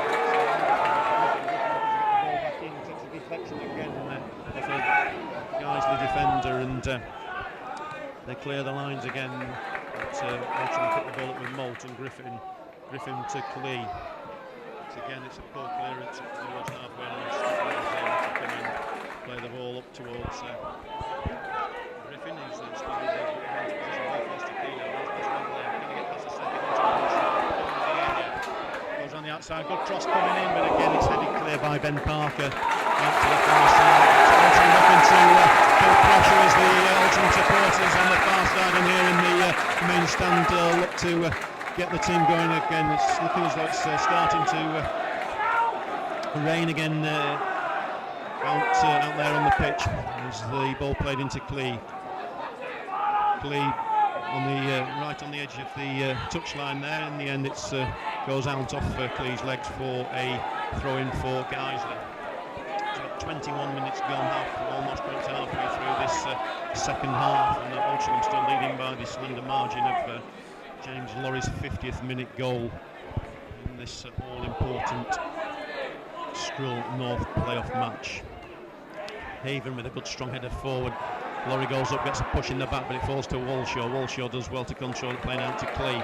Clee cuts inside again, then lays the ball back to Griffin. Griffin, short pass inside to Moult. Moult back to Griffin. Poor pass there by Griffin as Guiseley intercepted and looked to bring the ball forward. But again, Scott Leather probably does well, anticipates that it's a good header in. Ball along the back four there, Holdsworth in the end forced to play it back to Drench in the Guiseley goal. Good clearance up over the halfway line, and again Scott Leather gets a good header in this Walshaw. Unable first touch gets it down, and it's Danny Hall that intercepts it and playing the ball out into the far side to Holdsworth. Holdsworth immediately playing the ball down the line there, looking for Adam Boys, but again Scott Leather able to nip in there, intercept it, play the ball for Griffin. But Griffin's poor clearance and dangerous situation now with Ollie Jackson on the edge of the area. Guiseley on the attack now, good shot coming in, hits Holt, then hits Richmond and goes back to Moult. Moult plays it towards the halfway line. Reeves' flick is intercepted as he was looking for Walshaw there. Ollie Jackson now playing more of an essential midfield position in this second half, playing the ball out onto the far side to Gavin Rothery. Rothery, two players around him, back to Holdsworth, first time crossing.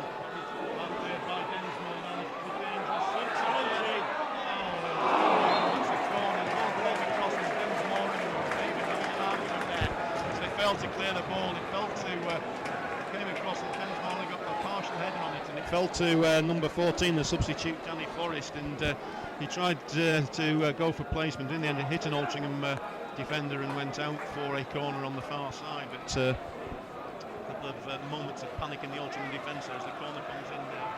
Great header! It's a goal there! It's an equaliser, and it's number 6, I think it was, Jake Lawler, that got the header in there from the corner. It looked as though it might have hit a Altrincham defender on the way in there, but that's a disastrous goal, an equalising goal there from number 6, we think it was Jake Lawler, to put Altrincham, or put Guiseley back on the level terms with 24 minutes gone. Who was it? I'm told it was number 14, Danny Forrest, that got the final touch. So Danny Forrest scoring the goal there after 23 minutes to bring this match back to Old Square as a smoke bomb goes off on the Guiseley terracing, and we're all back to Old Square now with 20 minutes remaining in this the second half of this playoff final. So just a reminder, obviously, if it does stay at 1-1, then we have the prospect of 30 minutes extra time and penalties after that. So with 20 minutes remaining, it's time to hand over for the remainder of the second half to Ian Wilkinson.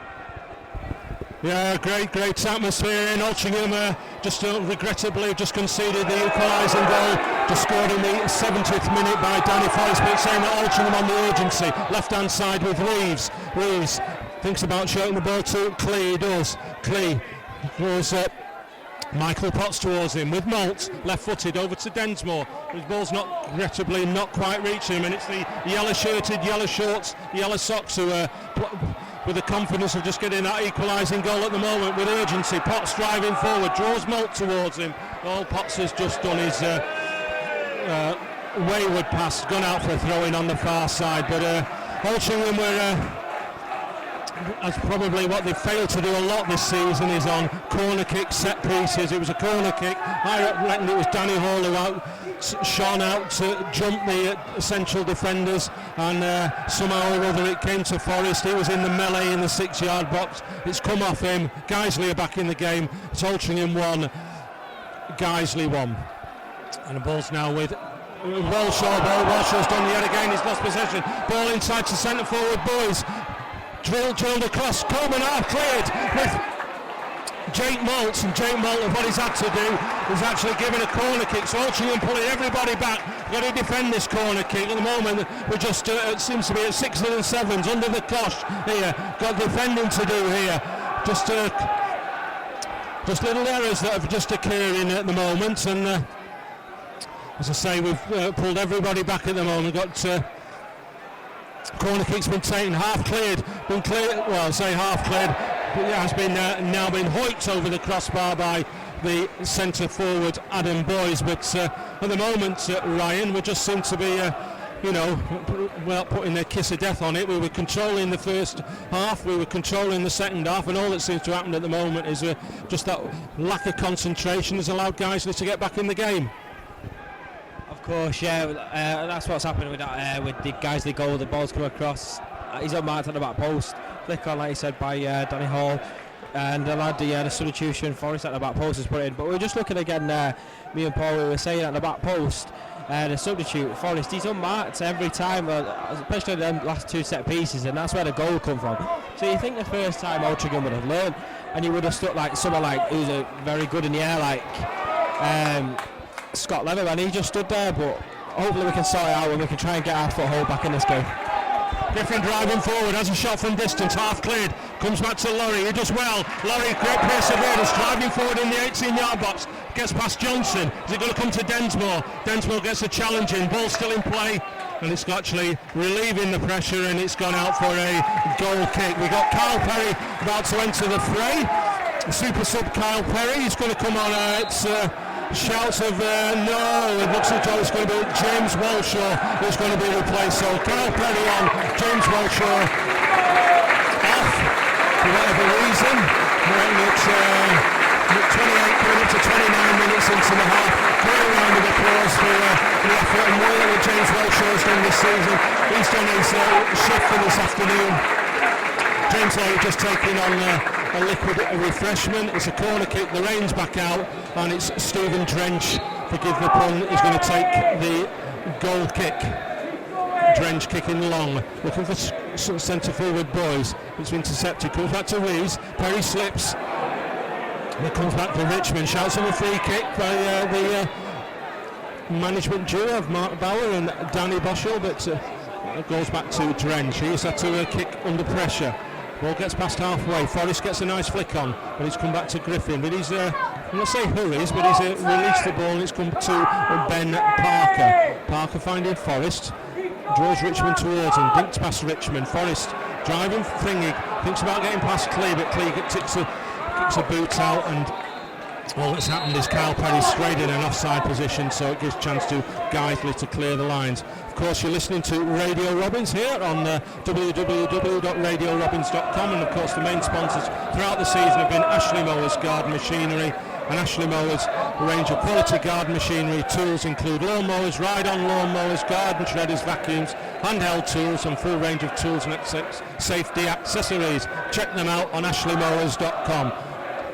Drench has taken the free kick into the 18-yard box. Flick on by Danny Hall, but comfortably collected by Stuart Coburn, who's not had what I would regard as Stuart's one of his better games. Not just general little errors where he's failed to grasp the ball, or whether that's down to the blustery conditions, as I say, but just it's just unfortunate. Well, Stuart will probably look back when it's the game's over and think, well, perhaps I should have caught this and I should have caught that. But Altrincham got to defend at the moment with Holdsworth on the far right side. Draws Clee towards him, goes back to Michael Potts. He's been closed down by Richmond. Clee helping out, and Clee's got Wall on his one of his little runs. Plays the ball sideways to Maltz. Altrincham having to, well, Maltz pass intended pass to Haven was a little bit short, but he wouldn't manage to get the ball, but had to hurriedly clear, and Guiseley build with Forrest on the left side, with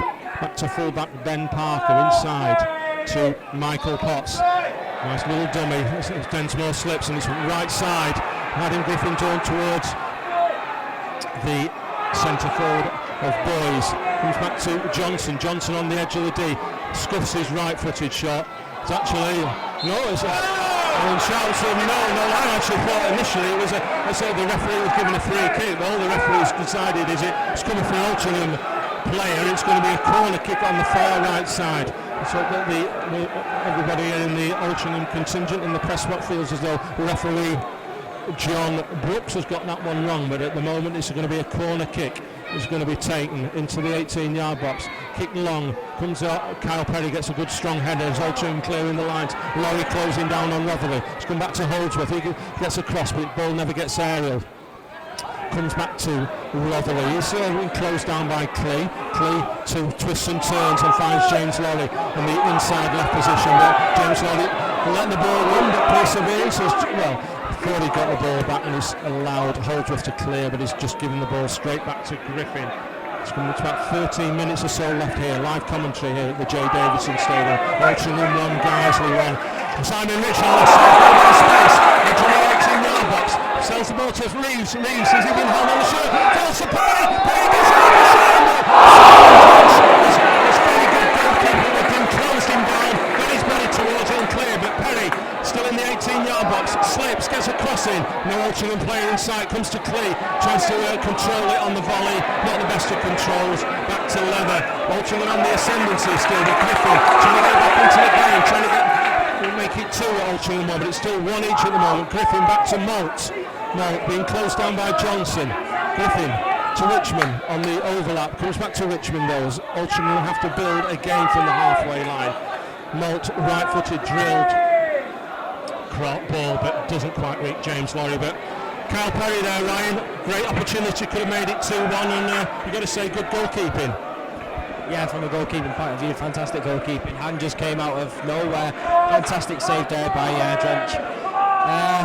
From an attacking point of view, I think he really should have done better. He's tried to scoot over the goalkeeper. I don't think Kyle Perry could have sorted his feet out. He needed to sort his feet out, in all honesty, because if we would have been 2-1 up. Fantastic play down that left-hand side by Laurie, I think it was, or Richmond. I can't honestly remember who it was. Damien Reeves has done well there, like he's done all season with James Walshaw. He's held it up well. He's got a little bit of a lucky deflection, which has brought it to Perry, and Perry, just great save from the goalkeeper, really. You can't say anything more than that. Yeah. Ball's on halfway, gone over to the far side with Rotherley. Rotherley draws Griffin towards him. Cleese tried to close the ball down. Try again with Boys to Holdsworth. Inside, goes to Johnson. Tries to thread the ball through to his centre forward, Boys. Griffin's marshalled the ball across, and it's gone out for a Altrincham goal kick. And of course, another great opportunity to mention, of course, today's match commentary sponsor is Richie Bentley Catering, which is an Altrincham FC official caterer, and he'll be hosting a World Cup Italian evening as England start the World Cup campaign on Saturday 14th of June to raise new funds for the community sports hall. It's going to be a pop-up Italian restaurant offering a fantastic menu, chilled bottles of Perrioni, great Italian wines, and of course it's going to be a great evening. It starts at R7, tickets are from £20, and check that out by contacting the club 0161 928 1045. And anyone who's had the appreciation of having Richie Bentley's catering throughout the season, I've not heard of any complaints at all. Back to footballing matters as Guiseley try again on the far side, and it's with is it with Clee, but he's been hustled and bustled out by Michael Potts, but it's come back to Laurie. We've got the space in the centre circle, got Perry on the right side. Altrincham building slowly. Perry left foot inside to Richmond. Richmond tries to put a nice short ball to Reeves, but good defending by Danny Ellis, who's cleared the ball. Altrincham, I'd say at the moment, are missing the James Walshaw. Reasons unknown why he was substituting. Of course, the other thing that, if it does come to it today, is of course Altrincham will be missing James Walshaw, because he's now been substituted, and it's because he's the main penalty taker. Anyway, ball now with Boys. Boys draws Haven and Densmore to him, but all Densmore's do is clear the ball hurriedly, and it's intercepted by Parker, but he's bustled off the ball by Richmond. Ball inside the middle of the park with Jake Lawler, over to Holdsworth. Ball's just on halfway. Perry draws towards him. Back with Gavin Rotherley. Altrincham pulling everybody back at the moment by Bar Reeves. Good timely tackle by Scott Leather, finding Malt. Richmond's got space at all. Altrincham are got 4 against 4 here at the moment. Clee.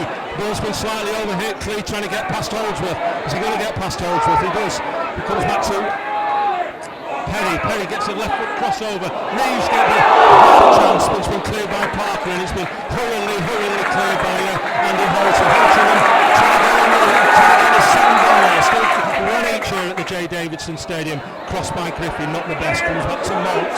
Moult's in a similar position, right-footed.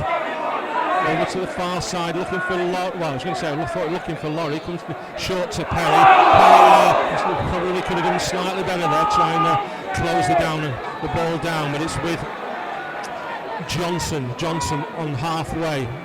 Good work by Densmore. Densmore finding Haven. Short ball inside to Clews, coming to the centre of the park, trying to throw the ball through. Damon Rees on the edge of the D. Shouts of offside by the away team, but assistant referee decided nothing untoward. Well, guys will try and build on we'll try and get a counter attack, but the ball's gone out for a corner kick. Question there, Ryan, was whether it was offside. I didn't think it was, but I think the Altrincham forwards there of Reeves and Perry were a little bit slow there to react. I think so. As you can tell, Kyle Barry's not the quickest of characters, in all honesty. But I think, I do agree with you. I think he was onside. I think he was more being cautious of, basically I'm offside, I'm going to leave it. Oh, it's a great dummy by Reeves. James Lawrence taking it forward. It's taken off his feet by Danny Ellis, who's been there a lot of the game for Guiseley. But going back to that chance, the forwards definitely need to be in the toes a bit more. Nicky Clee, fantastic bit of play through the middle. Hopefully the boys can start booking their ideas up.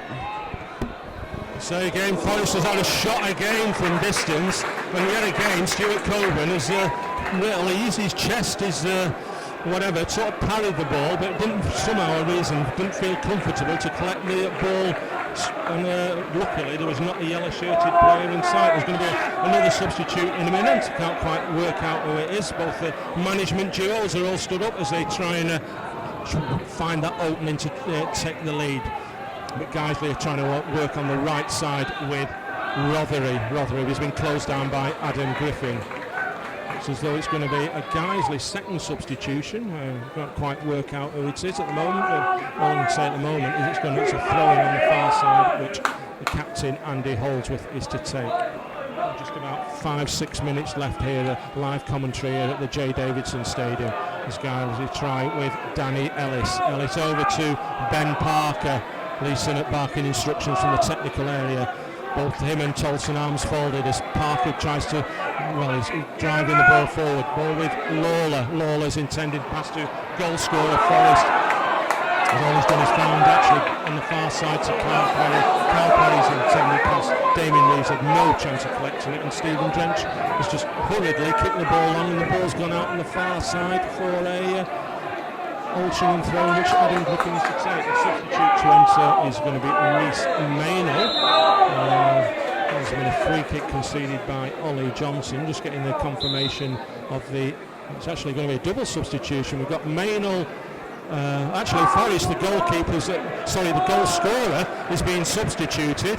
So I don't know where he's picked any knock up. We've got Maynell coming on. We've got Kevin Holsgrove, the ex-Altrincham centre forward, also coming on. We've got Ollie Johnson, who's had a quiet second half, but first half, a couple of occasions, he had Adam Griffin tied up in knots. He's been substituted by Kevin Holsgrove to come on, and Reese Maynell has come on for the other substitute, Danny Forrest. Interesting that. I don't see what Forrest have picked up, but you can say at the end of the day, Mark Bauer made a tactical substitution, and Danny Forrest has got Guiseley back in the game.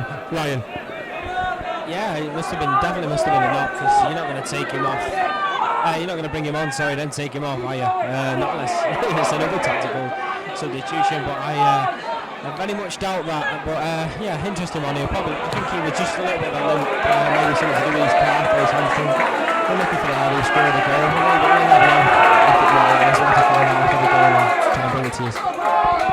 Throwing on the far side, going to be Griffin to take. We've got Tom Marshall and Greg Wilkinson going through the motions of warming up. The Altrincham try with Jean-Luc Haven. I reckon we're about 4.5 minutes left into this game.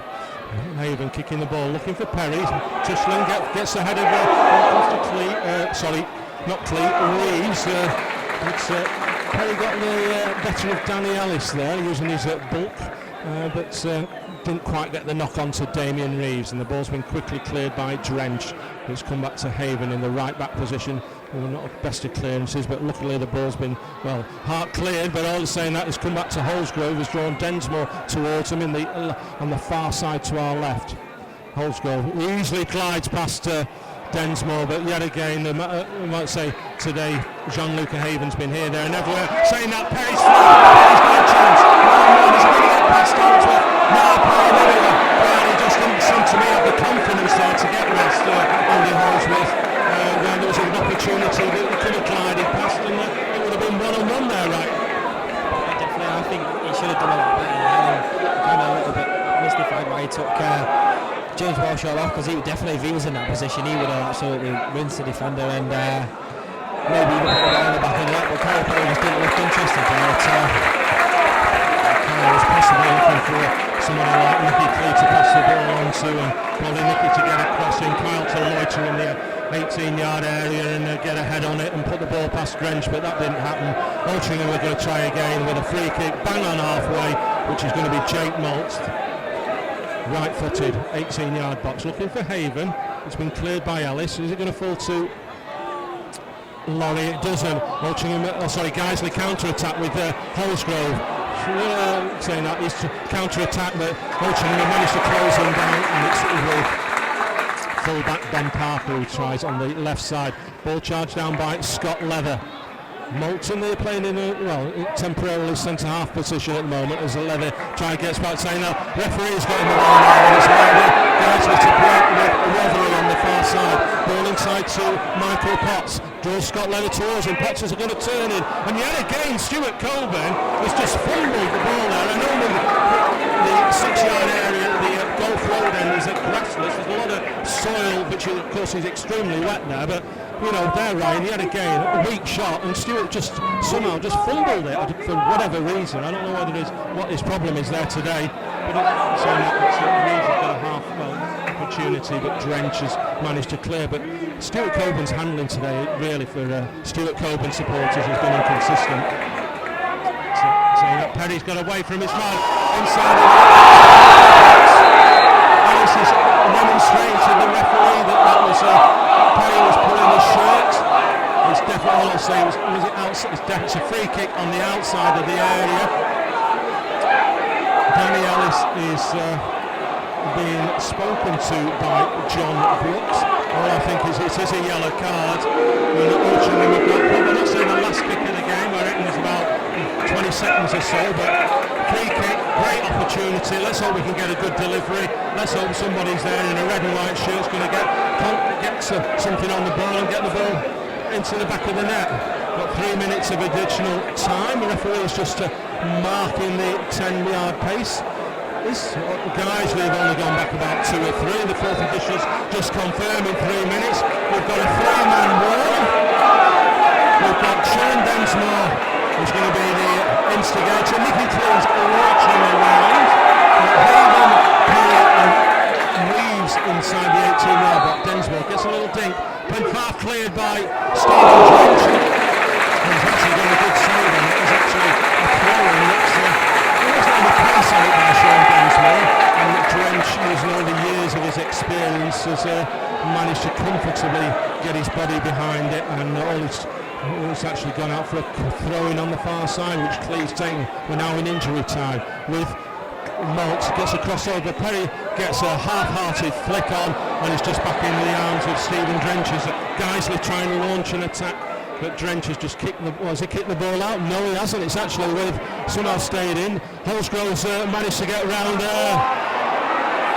Jean-Luc Haven, and Jean-Luc Haven's been from where I was actually, was a similar situation, centre half, but just like Denny Ellis, he was all over him. Holsgrove had got half a yard on him, and Jean-Luc Haven, had no choice but to grab hold of his shirt, and the second yellow card in the matter of seconds that's going in the book. So as Altrincham have just had a chance of at the other end, Guiseley have now got a chance, and Altrincham have got some defending to do, right? And 46 half minutes into the second half, there's going to be a free kick, just the one-man wall of Reeves. It's captain Andy Holdsworth who's going to take this free kick. Just two defenders back on the Guiseley half, as Holdsworth is going to take right-footed into the 18-yard box. Good strong header by Haven as the Altrincham managed to clear. Comes back to Weatherly. Altrincham under a bit of pressure on the James Harris managed to charge out to intended pass, and Weatherly's had to scurry and hurry back and get back to Drench. End-to-end action stuff here at the J Davidson Stadium. Dying embers of the game. Still Altrincham 1, Guiseley 1. So going to be one more opportunity with Jake Malt. Jake Malt deep into his half, back to Griffin. The Rains reappeared here as Clee finds Richmond. Richmond stroking the ball over to Sean Densmore. Densmore to Simon Richmond. Ball in short. Perry holding the ball up. Got Ben Parker towards him. A little pass it through to Nicky Clee. He's trying to jiggery poker his way past Michael Potts.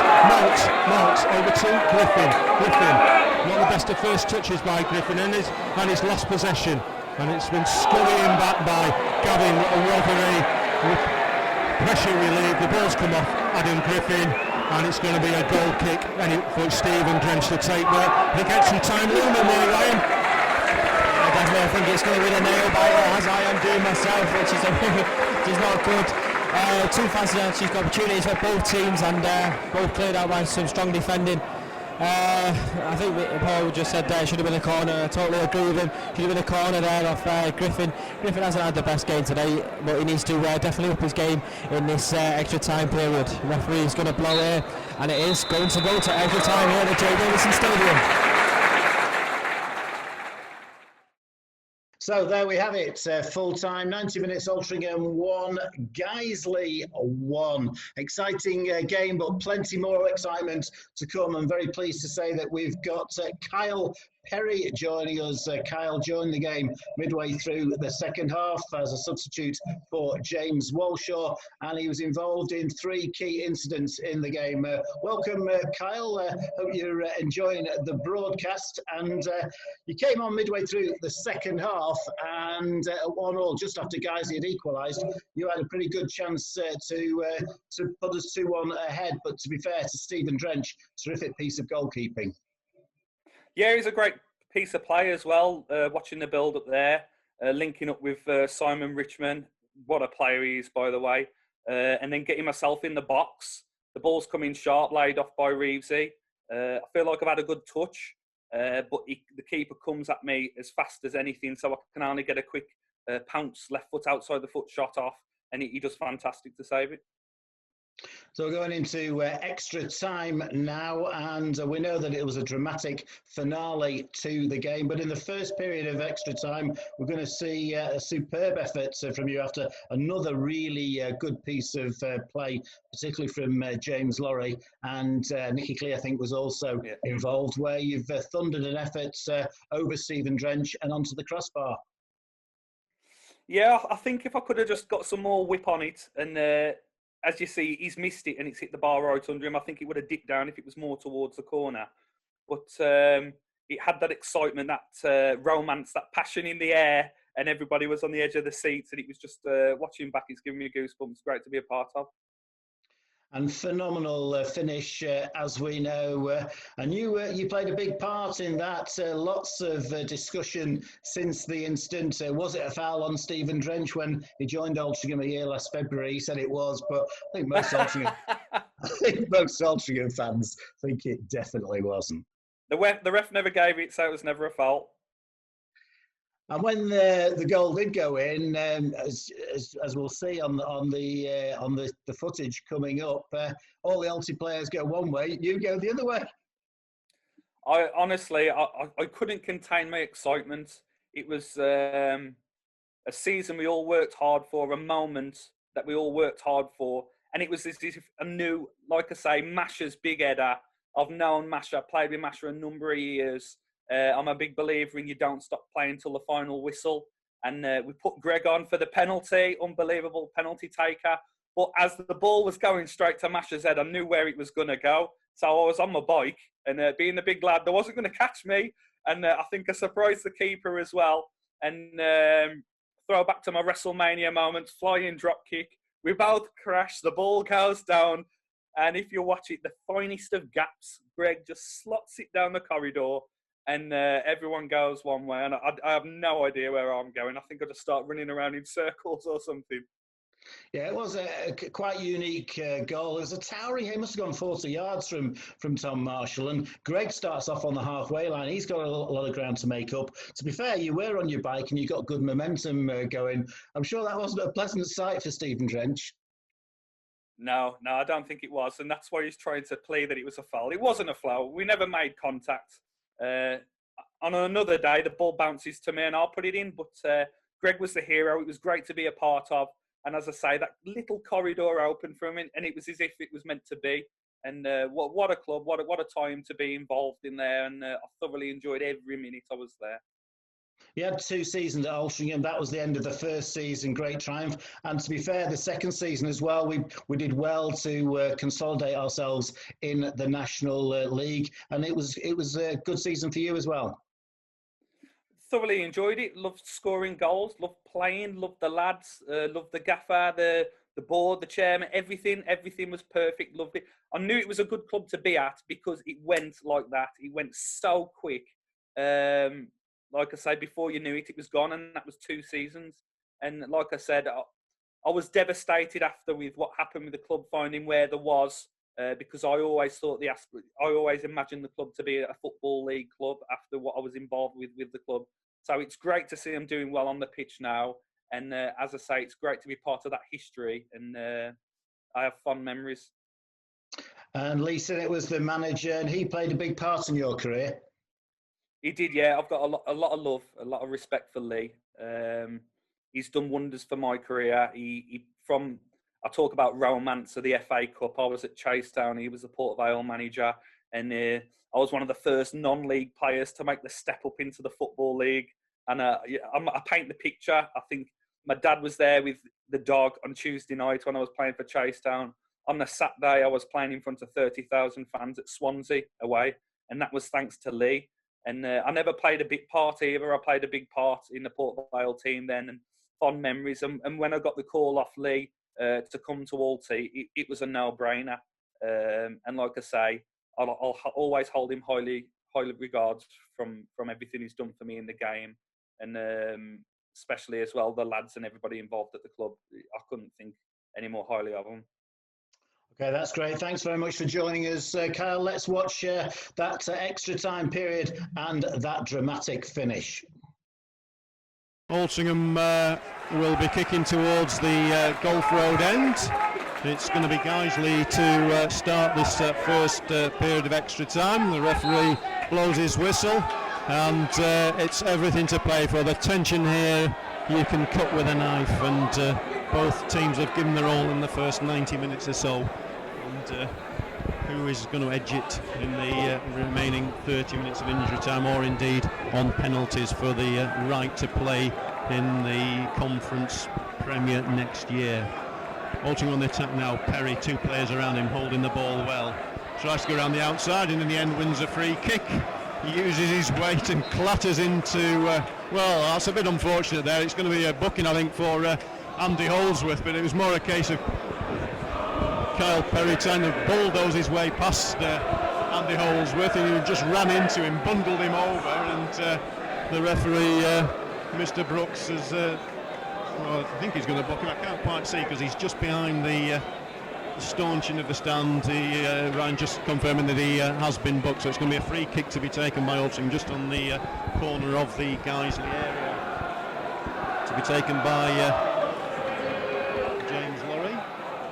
It'll be a right-footed in-swinging corner up to the back post, half cleared by the Guiseley defence, only as far as Nicky Clee back out to Walshaw. That's a poor pass there. Walshaw does well though to keep it in. Looking to take his man on. Gets another good cross. It cannons off of Guiseley defending that. Moult slips on this slippery turf, and Holdsworth nicks in and tries to get past him. The substitute goes past him, and in the end, well, again, that's a poor decision by the referee, Mr. Brooks. It was Holdsworth, Holsgrove, I should say, who was looking to get down the line and never really got touched by the Altrincham player there. But conditions, again, we just had another brief downpour And the surface again getting a bit slippy on the top there. It's going to be a free kick by Andy Holdsworth. Again, Altrincham marshalling the last line of defence on the edge of the 18-yard area. Free kick comes in over to the back post. Flick back in there. Half cleared by Malt, headed straight up in the air. Perry does well to get a second header, but it's for Holdsworth. Holdsgrove, I should say. I must be calling him Holdsworth. Puts a high punt in there, and Coburn forced to flick it over the bar for a corner for Guiseley. Kevin Holdsgrove, of course, one of the ex-Scotland players in this Guiseley lineup. So it's going to be a corner on the far side, and Captain Andy Holdsworth jogging over on the far side to take this corner. And of course, Altrincham conceding their goal from a set piece, so can Altrincham hold firm now? Corner comes in to the area, well headed there, cleared by Simon Richmond, out to the edge of the area, but again, as is the case all season, I can't understand why, but every time we get a corner, Altrincham begin in the corner, everybody comes back into the 18-yard area, and as soon as it's cleared, there's no Altrincham shirt outside the 18-yard area, and it immediately means that the ball comes back again, but as it is, it's a throw-in for Altrincham on the far side with Densmore. Densmore looking to get it for Reeves. Reeves gets a flick on there, but fails to find Perry. Falls to Malt now. Square ball out to Griffin. Griffin in turn out to Nicky Clee in the left wing position, just inside the Guiseley half, looking to move forward. One of the tremendous match this afternoon. Cups inside, good ball in there for Reeves. Reeves trying to control it, but again, Guiseley defender just gets a flick on it there, and the ball comes out to Griffin. Back to Malt, gets the return pass to Griffin. Also with Richmond in the left wing position, but again tries to go outside Andy Holdsworth, and he happy to concede a throw-in. The gates are open just down on the by the Gulf Road entrance there, but not many supporters leaving with the match finally balanced, and 4 minutes into the first period of extra time. Cross coming in from Griffin. Drench does well there under the attentions of both Reeves and Perry. One of the better goalkeepers in the Skrill North this season, and certainly shown his class this afternoon with a great save earlier on. Leather heading the ball up towards the centre circle. It's brought down there by Jake Lawler, played out onto the far side to Holdsgrove. Holdsgrove in the left wing position, cuts inside Densmore, still in possession. Forced back though. Plays it out to Ben Parker, the left back. Parker looking to bring the ball forward. Played in, but Malt gets a foot in there. It's a poor pass out, and again Guiseley retaining possession, but well played there by Reeves. Slides in, wins the ball forward now, then good ball forward up to Perry. Well, he made a dummy there, but Clee was never in the right position, but it's a good ball in by Clee into Perry, and again Drench claims the ball well there, but in the end it fell to Nicky Clee. He managed to rescue the situation in the left wing position, get a diagonal cross in, and Drench did well at the back post as Perry came in and clears the ball into the Altrincham half now with Holdsgrove on the far side, and ball played forward there for Potts. Potts battling there with Malt. Short ball in, Potts gets the return pass now, then can he keep it in? He can't. Tired legs there, it was played forward for him, and he made a full effort there, but it was a case of his legs seemed to be going in slow motion. The ball goes out there. Both sets of players have put everything into it in the first 90 minutes here, and there's going to be some tired legs at the end of this match as we're into the first period of extra time. Densmore now with the ball halfway inside the Altrincham area, looking to play it forward up to Perry. Perry looking to flick it on for Reeves, but again it's not going to get there, and Guiseley clear it up to the halfway line, but it's picked up by Griffin. Griffin square to Haven. A bit more time to play the ball in, does well to get the ball into Laurie. Laurie still in possession, able to turn, go 1-2 with Clee to Richmond. Clee now looking to run up the defence. He's got Perry outside, back clip to Perry. Perry getting a left-footed shot away. About 25-40 yards there. He had a goal and hit it left-footed, and the referee signalled actually that was a goal kick, but I thought French got a touch on that and flicked it onto the bar. Yeah, so do I. I don't think that Drench is that confident to let the ball just go straight over his head. If he is, it's a very, very gutsy move, but I think the referee, John Brooks, has made the wrong decision there, which he has done a couple of times in this game, but he's not had a bad performance. But what a fantastic left-footed shot there by Perry, who's not been doing the best since he's come on, but fantastic opportunity for Altrincham there. Yeah, so great effort there by Carl Perry. Again, now then he flips it on for Reeves. Again, possession Perry into Clee, but Clee is unable to retain possession and balance, and the ball put out by a desperate Guiseley defence there in the form of Jake Lawler, throwing for Altrincham to be taken by Griffin. To Moult, back to Griffin, flicks it on for Clee, but he's beaten in the air by the captain Holdsworth again. Had a great game at right back, the Guiseley captain. Ball with the leather on the halfway line, looking to play the ball up for Griffin in an advanced position. Griffin controls it, back to Clee. Clee short pass forward for Perry. Perry's pulling the shirt of Lawler. Nothing, let's play on unbelievably. Again, Reeves just couldn't quite get on the end of it. Ball cleared there, and Leather makes a half clearance, but in the end he's able to pass it back, head it back to Haven to Moult. Altrincham trying everything at the moment. It's still 1-1 with this play-off into Perry this time. Perry goes down, slips, and looking for a free kick, but it was a soft one there as Danny Ellis cleared the ball from Perry, but Guiseley now in possession on the far side with Michael Potts bringing the ball halfway inside the Altrincham half. Lays it off to Adam Boys, out to the right hand side to Rothery. Gavin Rothery looking to take Griffin on, goes down the outside, but in the end it's a goal kick as the ball hits Rothery and goes out for a goal kick for Altrincham. So 8 minutes gone in this first period of extra time. Not many of the 4,632 people who paid to come in this afternoon have gone home, as the match still finely balanced, and of course if we're still here after 30 minutes and it's all square, then we have the lottery of a penalty shootout.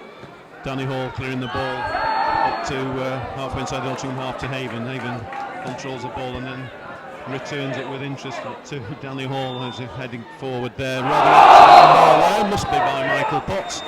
Just miscontrols it there as it flicked through off the greasy surface and just caught him on the hand, and it's going to be a free kick to Altrincham. Just on the edge of the centre circle. Leather trudging forward. He's had a great game in the centre of defence, and the legs really must beginning to ache a bit. Free kick coming in from Laurie up to the back post. That's a poor one, and again it's easy for Steve Drench.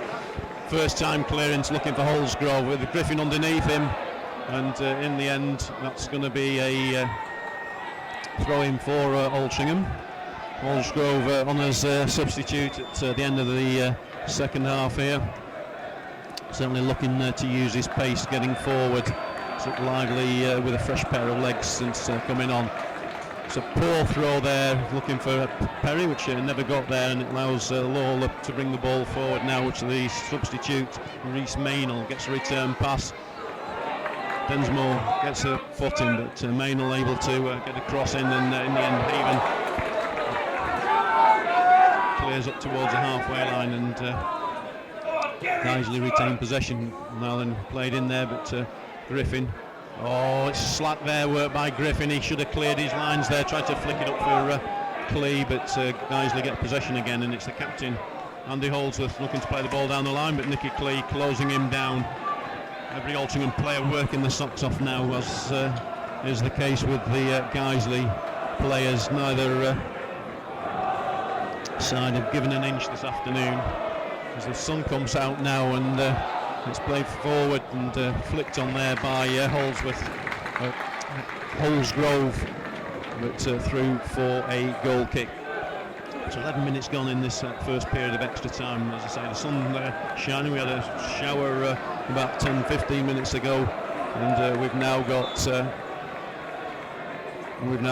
sun. Leather bringing the ball forward. We've got Tom Marshall ready to come on as an Altrincham substitute. Ball out to Clee. Clee, great ball in for Reeves, and he's gone down it well. He miscontrolled it, fell over, but it was never a penalty. There was no contact there by the Guiseley defender. It was a good ball in there, and Reeves really should have done better there.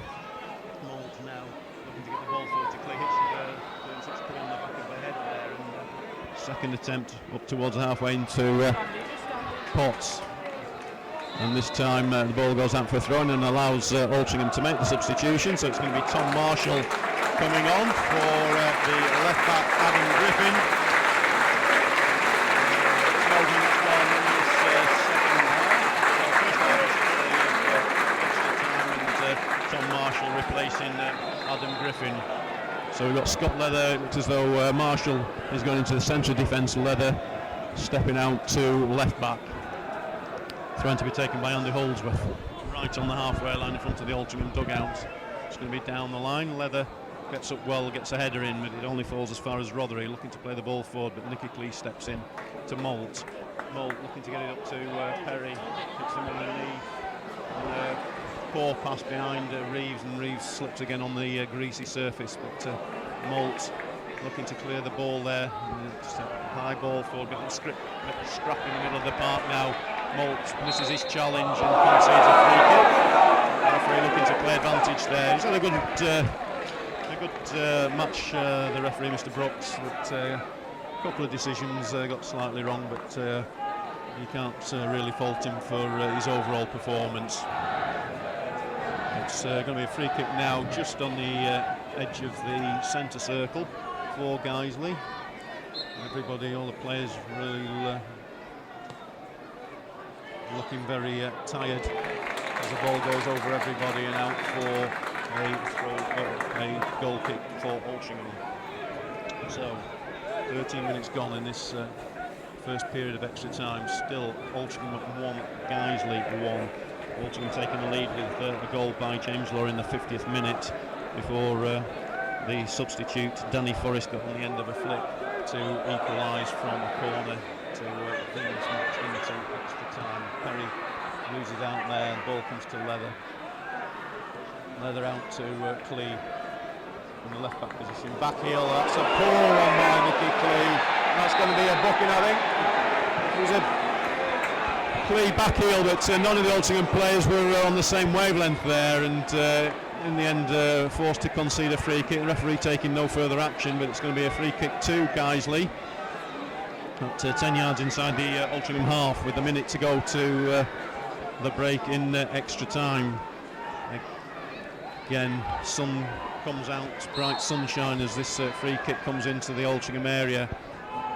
It gets on the end of it, flicked forward straight through, but through to Stuart Coburn, who's able to collect the ball before Adam Boys was able to get on the end of it. Coburn looking to take a quick kick from his hands, but neither Perry or Reeves were ready.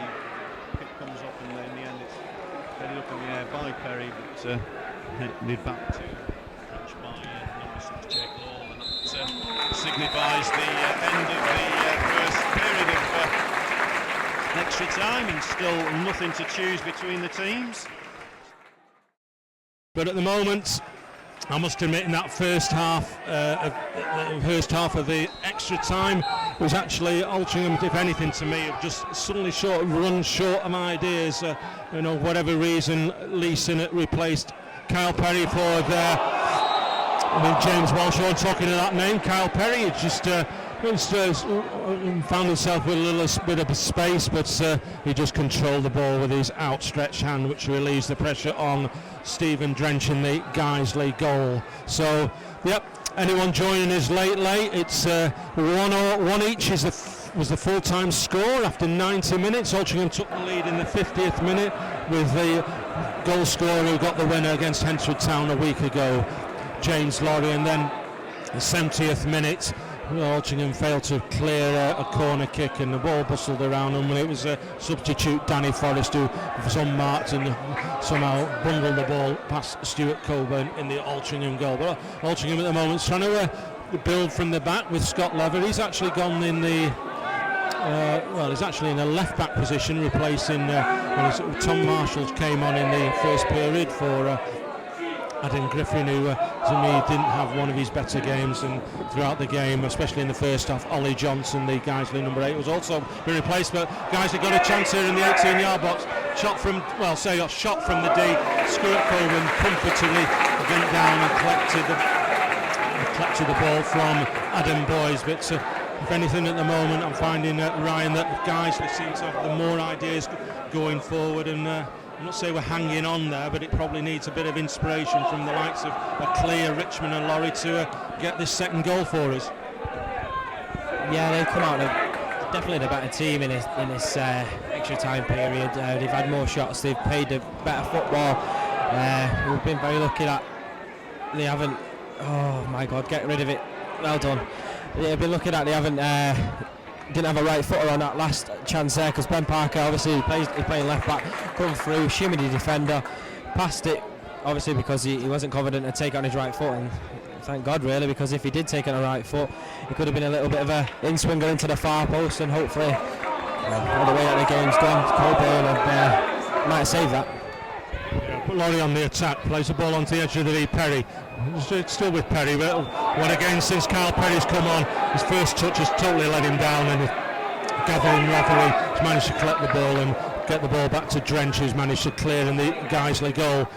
Say ball's back with Laurie, Perry is slowly retreating from his own half. Well, a 50-50 ball there with both John Luca Haven and Kevin Holsgrove, and actually the balls would come back to, well, it comes back to Haven actually, where I thought initially with the swirling when it was going to come back to Kevin Holsgrove, and the ball's gone out in the far side for a corner kick. And it will say excellent attendance here today, which apologies if you already know, it was 4,632.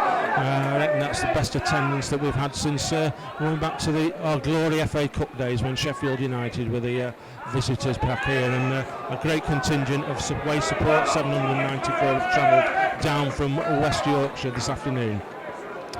With Reeves finding Laurie, Clay, left set footed, comes in, sails over Simon Richmond's head, Densmore on the overlap, first time cross, Kevin was down was trying to get a guide in heading there, and I think it was actually Ben Parker who's managed to get his outstretched left-footed boot and managed to clear the ball, resulting in a corner kick which James Laurie's going to take to our right-hand side. So end-to-end action stuff here at the J Davidson Stadium as both teams trying to get that second goal here in the live commentary on Radio Robbins Skrill North playoff final. The corner kick's been taken, comes back to Perry, Haven helping him out. Haven's toe poked the ball into the 18-yard box, Laurie trying to collect, been cleared by Adam Boyce, comes back to Malt, Altrincham, ball's gone in the back of the net. Damien Reeves is in an offside position. Kyle Perry was coming back from an offside position. I think Damien Reeves was also coming back from an offside position. Leeson and Neil Tolson just with their arms stretched out just to say don't panic here. There's still a good 10 minutes or so still left into the game. We've got people just stood up in front of us. I'm not aware, nobody wants to leave the end-to-end action here of the playoff final. Free kick's been taken, Marshall get a good strong header, comes back to Malt back to Leather with clean and unaccustomed deep left back position. Perry leaves the ball back to Clee trying to thread the ball. Perry's got space, Perry driving forward, left footed, thinks about having a shot, ball comes to Simon Richmond, threads the ball, trying to thread the ball through to Sean Densmore, and the outstretched leg of substitute Holsgrove, well, not an intended back pass, intercepted, and it went back to keeper Drench, who's kicked the ball long as Holsgrove has gone in the outside left position. Best of controls by Richmond. But Haven yet again, who to me has been rock solid in the back four this afternoon, has managed to get the better of Kevin Holsgrove, and it's going to be an Altrincham throw in as Greg Wilkinson just goes trotting past Sean Densmore. Altringham's still got one substitute left to play. Is Leeson going to use that? We've either got Matt Doughty, Greg Wilkinson, or he could substitute keeper Russell Saunders, who could possibly appear. Densmore throw in, trying to find Perry, comes to Perry, nice little flick onto Reeves. Reeves controls it on his chest, but good interception by the ex-Altrincham man Danny Hall, and Drench quickly releases it to Ben Parker. Parker takes the ball past halfway, and yet again John Luca Haven, who, as I say, Ryan today to me has been rock solid in the defence today, and has been rock solid, as I say, throughout the season. Yeah, definitely. We've seen that we haven't conceded many goals at home. We've conceded few goals actually. We've been a team that season that's been more of an attacking side, where we've shipped 4 or 5 goals against a couple of clubs, including when I was here against Vauxhall Motors. We played fantastically. We shipped a few goals that day. Colwyn Bay, we got 3. We played absolutely fantastic football this year, and we deserve to be here. And Guiseley, since they won against North Ferry with that first time, they're actually 16th when they won that. And Dave actually had a great rise up the table. But this is definitely a result that a few teams above us, a few teams in the Scroll Premier will be looking at, especially Macclesfield. I know a couple of lads that I know from university are definitely listening today. Mr. Morano, we're listening, pal. But yeah, fantastic 2 teams here, and we deserve to go up. Well, we've got some defending to at the moment, but a wayward cross. Holdsworth punches his fist into the turf, and it's been comfortably collected by Stuart Coburn. He's actually just thrown the ball out of play. Reason being is that Simon Richmond has actually gone down. We've got Greg Wilkinson, who might be entering the fray any moment in time, but possibly Alan Ainsley's come on. Probably a touch of cramp. We've got less than 10 minutes to go here, as I say. Altrincham 1, Guiseley 1 in the second period of extra time, and anyone that's maybe joining us late, we know that whoever wins this game today will be heading off to next season to the Riviera of Dover, who have managed to beat Ebbsfleet by 1-0 in the. Well, that actually didn't go to extra time. That was in 90 minutes. So Dover back in the Conference Premier for next season. Greg Wilkinson, I think. Dover and Torquay, the Southern Riviera awaits the winners this afternoon. Greg Wilkinson, is he going to enter? No, he's not. Simon Richmond looks as though he's going to be okay, so Altrincham just holding back the pending 3rd substitution. So this ball's on the far side as Stuart Coburn just threw the ball out, and it's been retrieved by Adam Boyes, and I'm sure sportingly that he's going to throw the ball back to Stuart, which he does. Nice round of applause from the main stand, and to Neil Tolson as well as Lee Sinnott. So Coburn, blue shirts, blue shorts, blue socks, tries to get an Altrincham attack going as try and strive for this important second goal, and I feel as though whoever scores next, I think will get there, but there's half a chance trying to get forward, but interception by Danny Hall as Danny Ellis looks as though possible signs of a cramp. Is he struggling at the moment? And I just feel at the moment anyone who's got any strength left in their legs prepared to run at the Guiseley central defence will have the and as long as they've got the shooting boots on, they'll be able to glide past and try and get that elusive second goal. Reeves has just tried to jump at Danny Ellis and has fallen awkwardly, and sportingly Stephen Drench has kicked the ball out of play, but as Alan Ainsley enters the park again in the matter of seconds. But I still feel that Ryan, you're not going to use the old cliche next goal wins, because I think that most teams at the moment are perhaps running on empty, and as I say, whoever it might be, and let's hope it's an Altrincham player, that total inspiration can get that second goal. Yeah, definitely. We've all seen that situation where we get into the last dying embers of extra time, and it basically becomes last goal wins. But yeah, I definitely agree with you that everybody's running around to like before. The lad in the corner started running, his body was running, but his legs were in slow motion. I think Paul described in the first half of extra time. It's been a pretty even game. I think a penalty shootout will be the better way to decide it, but in my eyes, I really hope not, because penalty shootouts are great to watch and from a neutral point of view, but when you sit here as an Altrincham fan, or if you're listening as a Guiseley fan, you don't want it to go to penalties, so you want your team to win in extra time, and I really hope that we do. Ball's been thrown sportingly back to Drench, who's kicked the ball long, and it's Cleves to head the ball out for a throw-in, which Captain Holdsworth takes. It plays it short to Rothery, back to Holdsworth. Intercepted by Malt, but all he's done is given the ball back to Holdsworth as Guiseley build on the right side. Looking for Hallsgrove, but yet again there before him, Gianluca Haven, as Richmond trying to charge past halfway. Ball doesn't fall kindly to him, but comes back to Clee in the centre of the park. Ball is short to Laurie, back to Richmond. Altrincham will try to go on the right side with Gianluca Haven. And less than 5 minutes left in the Skrill North Play off here at the J. Davidson. Haven's pass intended to Richmond wasn't the best, but it's come back to Malt. Malt driving foot, right foot into the edge of the 18-yard box. Holdsworth gets a good header before Kyle Perry could get there. Comes back to Potts. Potts back to Holdsworth. Holsgrove trying to get away. He gets away from Haven, but Tom Marshall gets there in for him and just cleared the danger as Guiseley have a throw in, which they quickly taken. Back to Ben Parker. Parker plays it to short to Potts. Back to Holsgrove on the outside left position. On full-back Parker on the overlap. Holsgrove gets a crossing. Comes back to Parker. Comes clear. Stuart Coburn.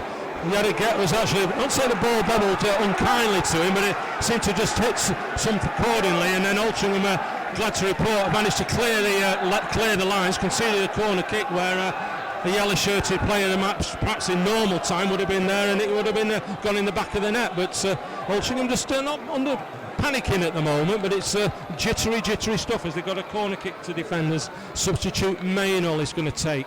Pulled everybody back. It's just addressing the ball in the D of the corner flag area, and it's going to be left-footed into the 18-yard box. Comes long, half-headed by Ellis, still in play. Holsgrove's kick that kept the ball in, comes off John Luca Haven as Altrincham trying to clear the lines. Looks as though Greg Wilkinson is going to be coming on any moment in time. Ball's had to go all the way back to Drench, who's kicked the ball long. Densmore's got time, right-footed, clears back to halfway, but all he's done is given it back to Holdsworth. Holdsworth, well, his intended shot, whatever, has just gone straight out of play, and it's going to be a goal kick where is Greg Wilkinson going to enter the fray? Yes, he is. Lee Sunnett has decided, yes, he is. Wants to work out who he's going to replace. I'm just wondering, is he going to? No, it's not. I'm sure that whether Greg is intended here for a possible pending penalty shootout, but it's going to be a goal kick which Coburn is going to take. Gets the ball past halfway, finding Perry, gets a nice little flick on, but Ellis is intercepted. Comes back to Rothery, but all he's done is with the ever-eluding Nicky Clee.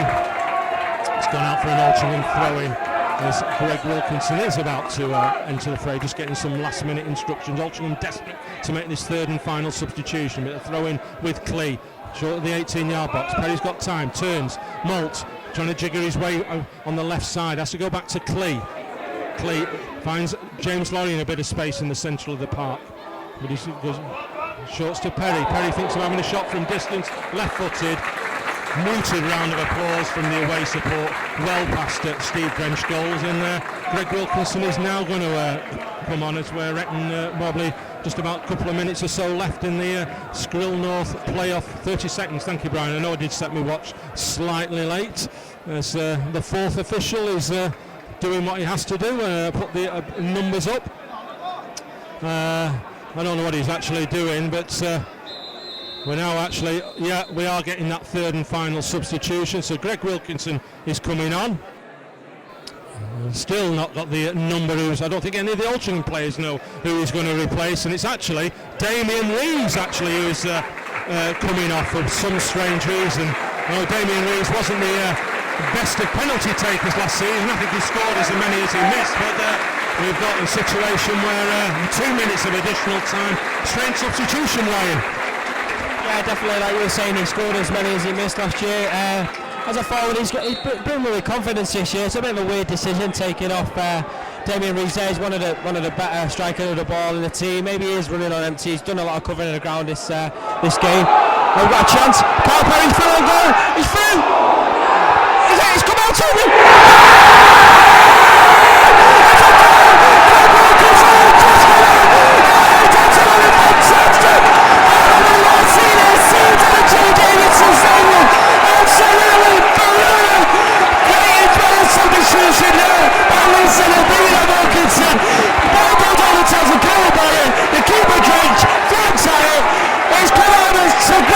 He's bowling spot through the ball, and it's 2-1 to Altrincham. We do it again. And you had your champagne moment again, Ryan.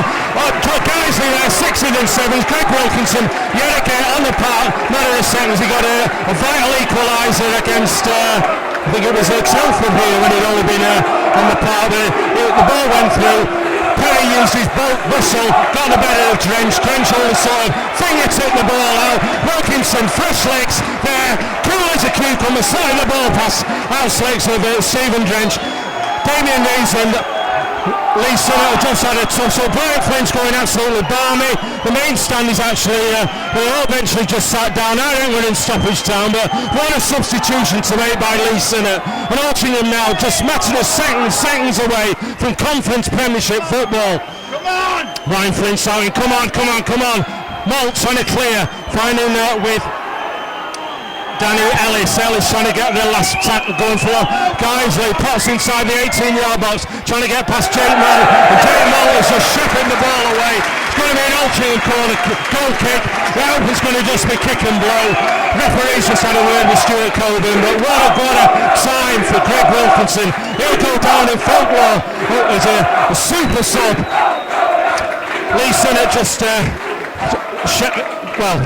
instructing players to go whatever. Also coming up to 2.5 over, Brian Flint saying. So is it going to be kick and blow? We all thought a matter of moments ago why Damien Rees was being substituted, but what an inspirational substitution. Greg Wilkinson, referee still not to blow. Perry getting ahead on. Wilkinson playing up forward. He's a super sub of the afternoon. The emergency striker, and what a sense atmosphere as he was. He recognised there was an opportunity, and he strode the ball past Stephen Drench, who he just failed to collect and carried the ball out. And there he was, right-footed, edge of the 18-yard box, and not with a yellow-shirted player in sight, struck the ball past Drench. Altrincham still trying to clear the lines with referee still to blow. So throwing on the far right-hand side, Holdsworth. It's going to be a last opportunity for Guiseley. Kicks and blows. Comes out to Richmond. He mistimes the ball. Haven there helping him. Kicks it long. Ball's inside. It's got it out of Jay Davison. There is absolutely pandemonium here. Altrincham are back in the Conference Premier. Altrincham 2, Guiseley 1. Both managers are shaking hands sportingly. Danny Bosch and Lee Sinnott embracing, but what an atmospheric afternoon. We all thought it was going to penalties. We all thought, what, Lee Sinnott, what are you doing? You're taking Damien Rees off. Penalty scorer. Not scored as many as he misses, but whether Lee saw something up in the stars, with the sun that's now reappeared, there's a great peaceful invasion. Altrincham supporters going absolutely ecstatic, but I'm sure Brian will be interested in Lee, and I'm sure it'll be interesting to see what actually what he thoughts were. I'm sure Greg was going to be on there to take a penalty, but what an inspired, I keep using that word, substitution. Perry, who's some people might say sometimes is totally inconsistent, but he saw an opportunity. It was a one-on-one. Drench failed to collect. The Guiseley players are out, flat out on the backs. Altrincham players are being embraced. As I say, a peaceful invasion. There's not been any signs of trouble here this afternoon in front of a record attendance here at Altrincham of 4,600, but everybody going over. Nobody wants to leave the playing arena, and it's Skrill North. As you say, I just mentioned before that Dover have won the Skrill North, Skrill South game this afternoon, so they away with likes of Torquay, Bristol Rovers. We've got a rather bizarre scene here where we've got the cup, which has got an uncanny resemblance to the FA Cup, I can tell you, the trophy, right on right by the centre spot. The officials are just coming out to receive their medals and mementos of the game. They're going to be presented by former Altrincham chairman Bill King, who's of course the president of the conference. So good to see Bill King out there. He'll be delighted that Altrincham are back in the Conference Nationals. We've got Steve Raphael, who's welcoming James Walshaw onto the pitch. James Walshaw coming on with his Altrincham promotion t-shirt, and we're going up, so that's fantastic news there. James Walshaw comes out onto the pitch, and he so easily could be a Guiseley player this afternoon, being clapped rather not clapped ironically, but ironically it's been clapped by Danny Bosher. There comes Nicky Clear, he's got the t-shirt on. Here he comes, Nicky Clear, absolute inspiration from first minute to last this afternoon. He's lasted it really well, 120 minutes, and he's getting. And here comes Scott Leather, the supporters player of the year, the players player of the year, the young player of the year, 21 years old. What a find, he was absolutely awesome this afternoon. Here comes James Lowry, scorer of the first goal this afternoon and the winning goal in the semi-final. Superb performance again today. Here comes Jake Moult, who for me has been absolutely incredible in the playoffs. Great game at Hensford, great game last week. Superb again in this role in a defensive midfield role. Tom Marshall, not had too much playing time in the latter stages, but when he's on, he's been absolutely excellent. Scored that important goal against Solihull Moors, of course, down in the Midlands back in March. Here comes big Kyle Perry, everybody's favourite. Barry Pikesley dancing in the back of the stand as Perry comes on. Absolutely delighted with that. And Kyle Perry had such an instrumental role to play in that winning goal scored by Greg Wilkinson. Simon Richmond, who absolutely got better as this game went on, stronger and stronger. Damien Rees controversially substituted. Obviously wasn't going to take a penalty, Greg Wilkinson was. And within a few seconds, Altrincham would score. So Reevesy, another fantastic season for him. Here comes Mike Williams, who of course the last we saw in an Altrincham shirt was back on the 14th of September when Altrincham went to Leamington and won by 1-0. Went top of the table on that particular day. Well, we're not top of the table tonight, but we are in the Conference National. Matt Doughty has got his injury problems, although he's on the bench there. I don't know whether he could have played today, but has not had too many chances since Adam Griffin joined. But a great servant of Altrincham Football Club. Carl Rogers as well, who's not been involved today because of the calf injury, but has made a big contribution. Adam Griffin didn't have the best game today, but certainly a talented player. And Greg Wilkinson, the goal scorer, absolutely fantastic. And of course, Mr. Altrincham himself, Stuart Coburn, coming on, saluting the Altrincham fans. They're quite incredible. Seems here, so the team now are lined up behind the promotion banners. It's the purple scroll banners. Luca Haven comes onto the field. This is phenomenal stuff. Luca Haven goes over to shake Danny Boshel's hand and Mark Bauer. Trophy's going to go up any second. Sean Densmore. Here we go. He's got back. There we go. What a fantastic moment. Altrincham are holding the cup. Altrincham are going into the Skrill Premier. We'll have new sponsors next year, but Altrincham will be there. Conference Premier. Back where hopefully we can stay for many a year. 3 years ago we were relegated on that dreadful day when we lost by 4-3 against Eastbourne Town, but this afternoon it's been a different story, different from the game against Eastbourne, much more tense than the final. Was it 9 years ago? Absolutely incredible, 9 years ago, but Altrincham holding the trophy aloft, and this is wonderful to see. How do you like it? How do you like it? James Walshaw! How do you like it? How do you like it? James Walshaw! How do you like it? How do you like it? You two look like you're getting too friendly.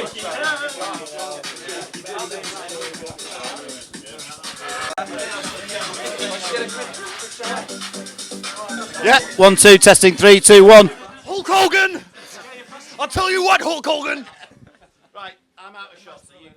Is that okay then? Have him, go on. No, come on. All right, fine. Okay, yeah, we'll do it. I'm in with the boys. Right, there we go. Yeah. Testing, 3, 2, 1. 1, 2, 3, 4, 5. Yep, okay. 3, 2, 1. Phenomenal game at the J. Davidson Stadium this afternoon. Altrincham are in the Conference North after 3 years out, having been... Conference Premier.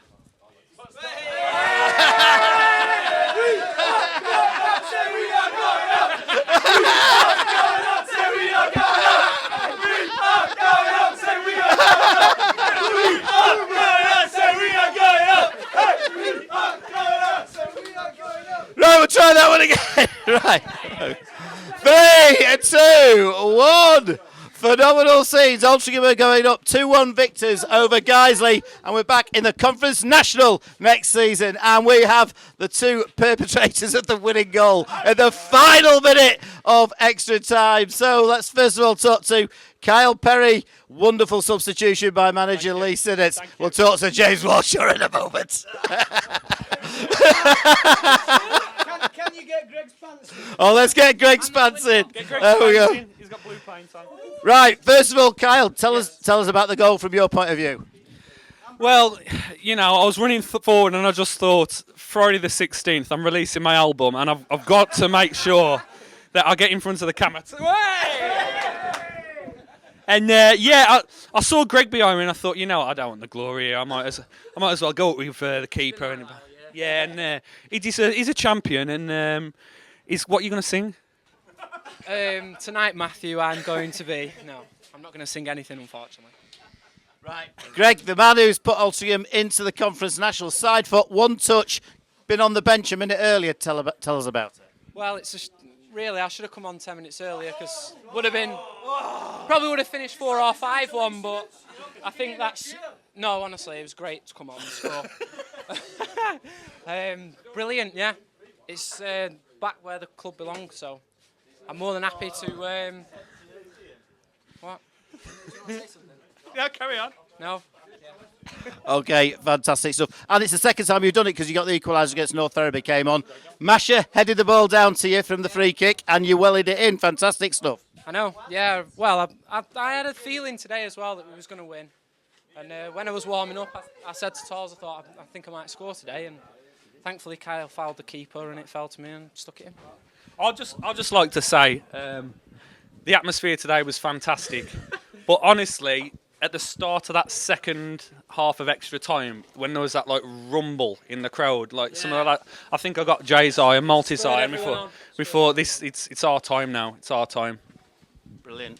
And you had a really good chance in the 90 minutes, but Steve Drencher's stood up to it and made a really good save. Yeah, he made a fantastic save, but it's no fault of my own. I went above and beyond. I'd just like to thank my family. Tom Marshall, I couldn't have done it without him. And a special mention to Brian Schmeichel. Yeah, Brian, goal of the season, Schmeichel. There he was. There it was. Right, let's bring in one or two of the other lads. The goal that Greg scored this afternoon, ball came out, smashed it in. James Lorry, come on over here. Tell us about your goal last Saturday and the one today, of course. Tap in, really. Tap in, back stick. Toll said I'd score and I scored. And it was a really good move, wasn't it? It was. I think Wally played it in, didn't he? And then I just gambled back stick to score. I thought it might have been a winner, but too early, wasn't it? And very, very calm finish. Yeah, I just got in the right areas. Wally pulled it back and I've tried to get in near post. And then they were lucky to score the goal, really. But the credit to the boys, we kept on it. Worked hard and got the rewards. Good stuff. James Walshaw, can we have you for a minute? Top goal scorer, 32 goals in the season. It's been a fantastic season.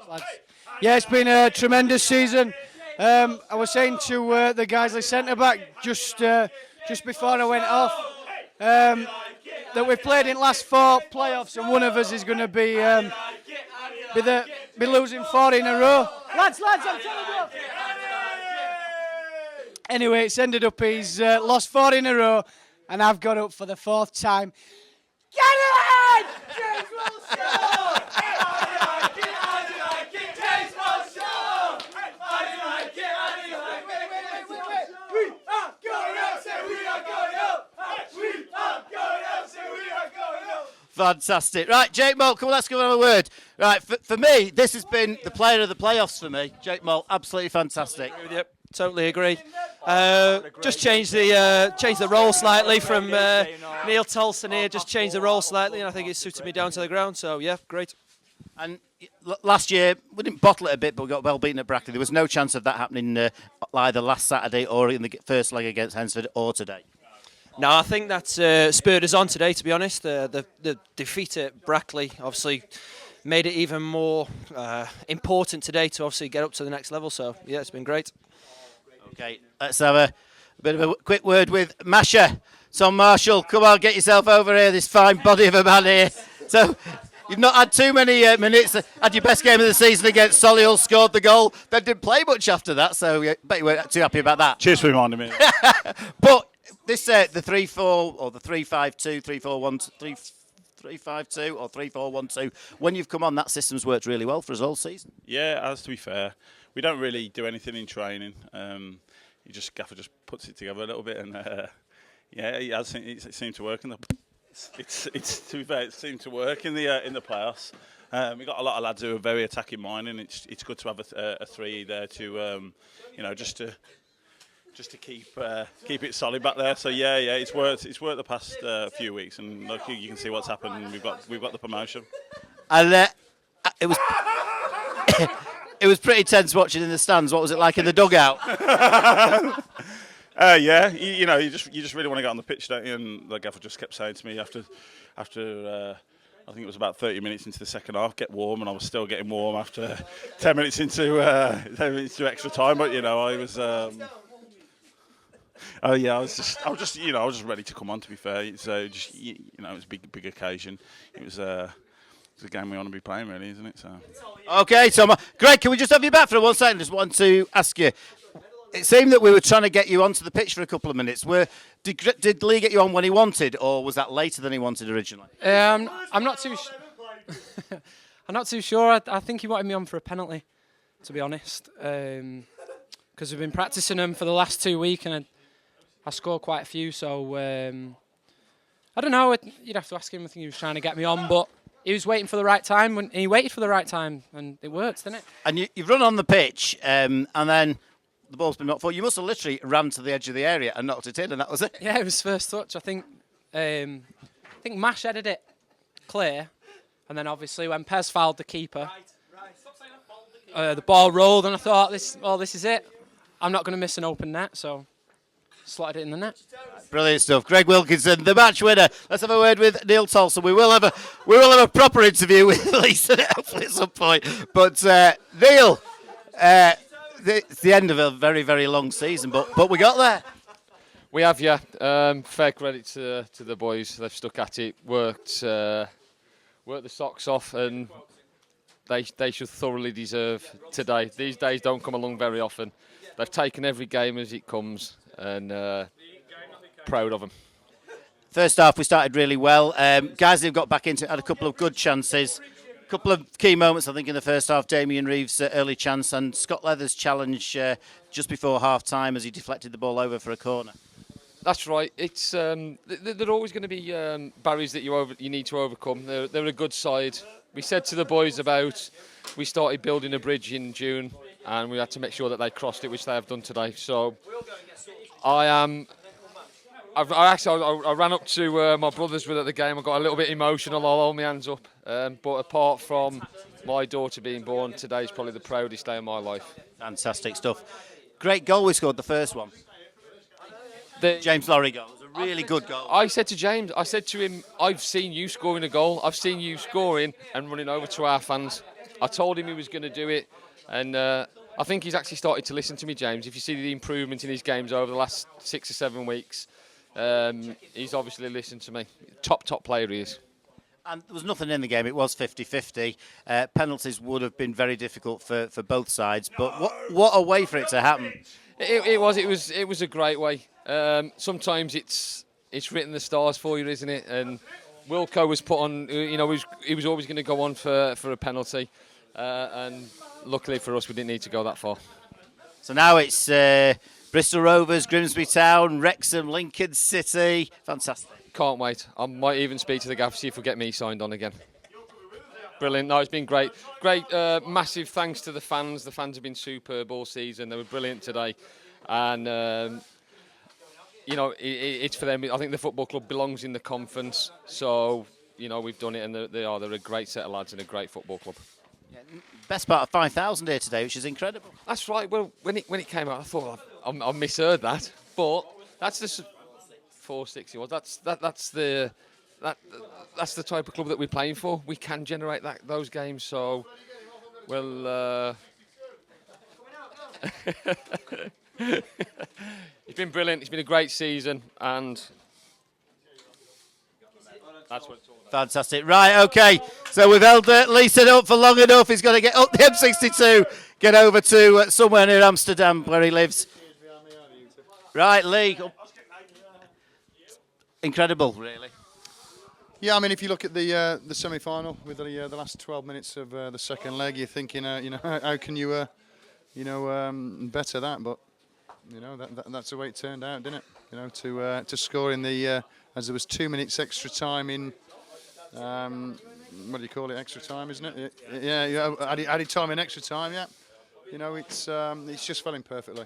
Delighted for everybody connected with the club. And you brought Greg Wilkinson on essentially to take a spot kick. Yeah, we've been practicing penalties, just the way the game was panning out, and Greg's been extremely accomplished with that. But it just reminded me a little bit of the North Ferriby game, where he's come on, he's, with his first touch of the goal, he's put the equaliser away. This time it's the winner in a playoff final. How good does he feel? If we'd have put him on 5 minutes before, he wouldn't have got it, would he? But just the timing, and to be fair, he showed a great coolness, to slot it, side-footed, through a very tight gap as well. And when we took the lead early in the second half, we seemed in charge of the game for 15 minutes or so, and it looked like it perhaps was only going to be a matter of time before a second one came. But then out of the blue, Guiseley has equalised us, and that rocked us back for 5 or 6 minutes, but we did actually recover well. Yeah, pleasing. I mean, if you look at the semi-final, like I mentioned before, and going behind with 12 minutes to go, it takes a mental strength. It was shown in that case, and it was shown again today. And that's what you look for, progress within your squad, within your players. And I did mention it after the semi-final that last year we probably wouldn't have done that. But we did this year, and then we've done it again. I mean, the players have ticked a lot of boxes over the last 4 weeks, and that will stand them in very good stead. That's twice now you've taken a team into the conference. National 2007, Farsley Celtic 2014, Altrincham. How did the two compare? Very, very similar. I mean, Farsley was a smaller club, but it was a great journey. With Altrincham, more of a history of, if you want to call it, dining at the top table in non-league football. But in saying that, stepping out of it 3 years ago was in the circumstances was very hard for people. I wasn't here at the time, but you could tell by speaking to people. I came into this club 3 years ago, and the idea is obviously to turn it around and point it in the right direction, and that's what we did, and that's why we find ourselves here today. But I'm delighted for all the board. I'm delighted for all the volunteers and all the supporters. And I suppose, what time is it now? It's 5 to 7. If you asked all the Altrincham supporters, can you believe that you are back in the conference? There'll be a little bit of yes and no. Do you know what I mean? Just waiting for it to sink in. So I'm delighted. I mean, when I took the job, Brian, I remember you ushering me into the director's room. Yes, before it was redecorated and looks very nice now. And at that press conference, my mandate was to put a smile back on the faces, and job done. Yep, certainly is today. And what a fantastic crowd! Unbelievable. I was talking to the Guiseley directors and after the game, and they estimated that there were probably around 700 or 800, which is a magnificent, absolutely superb. And I must take just a minute to commiserate with them. I mean, 4 years it's hard. I hope they do it. It's a lovely run club. They play some good football, don't they? And you do feel you can feel their disappointment, but there has to be winners and losers. And thankfully the coin came down on our side. Hopefully they can do it next season. What was the question you asked me now? Because I just wanted to put just about the great crowd. Yes, yeah. Sorry, that was the point I was saying. So they brought about 800, magnificent. 300 in the stands, so over 1,000 guys in transit. Yeah, and if you're talking 4-6, but then you take away that, so that you've probably got about 3-6. I mean, and you think I expected us to better the crowd of the semi-final 1971, but I didn't expect to better it by that far. I mean, we've over doubled it, haven't we? So, the weather was unpredictable. The weather wasn't the best, but I thought, there was, there's some good singing by both sides, and the game played out in the right manner.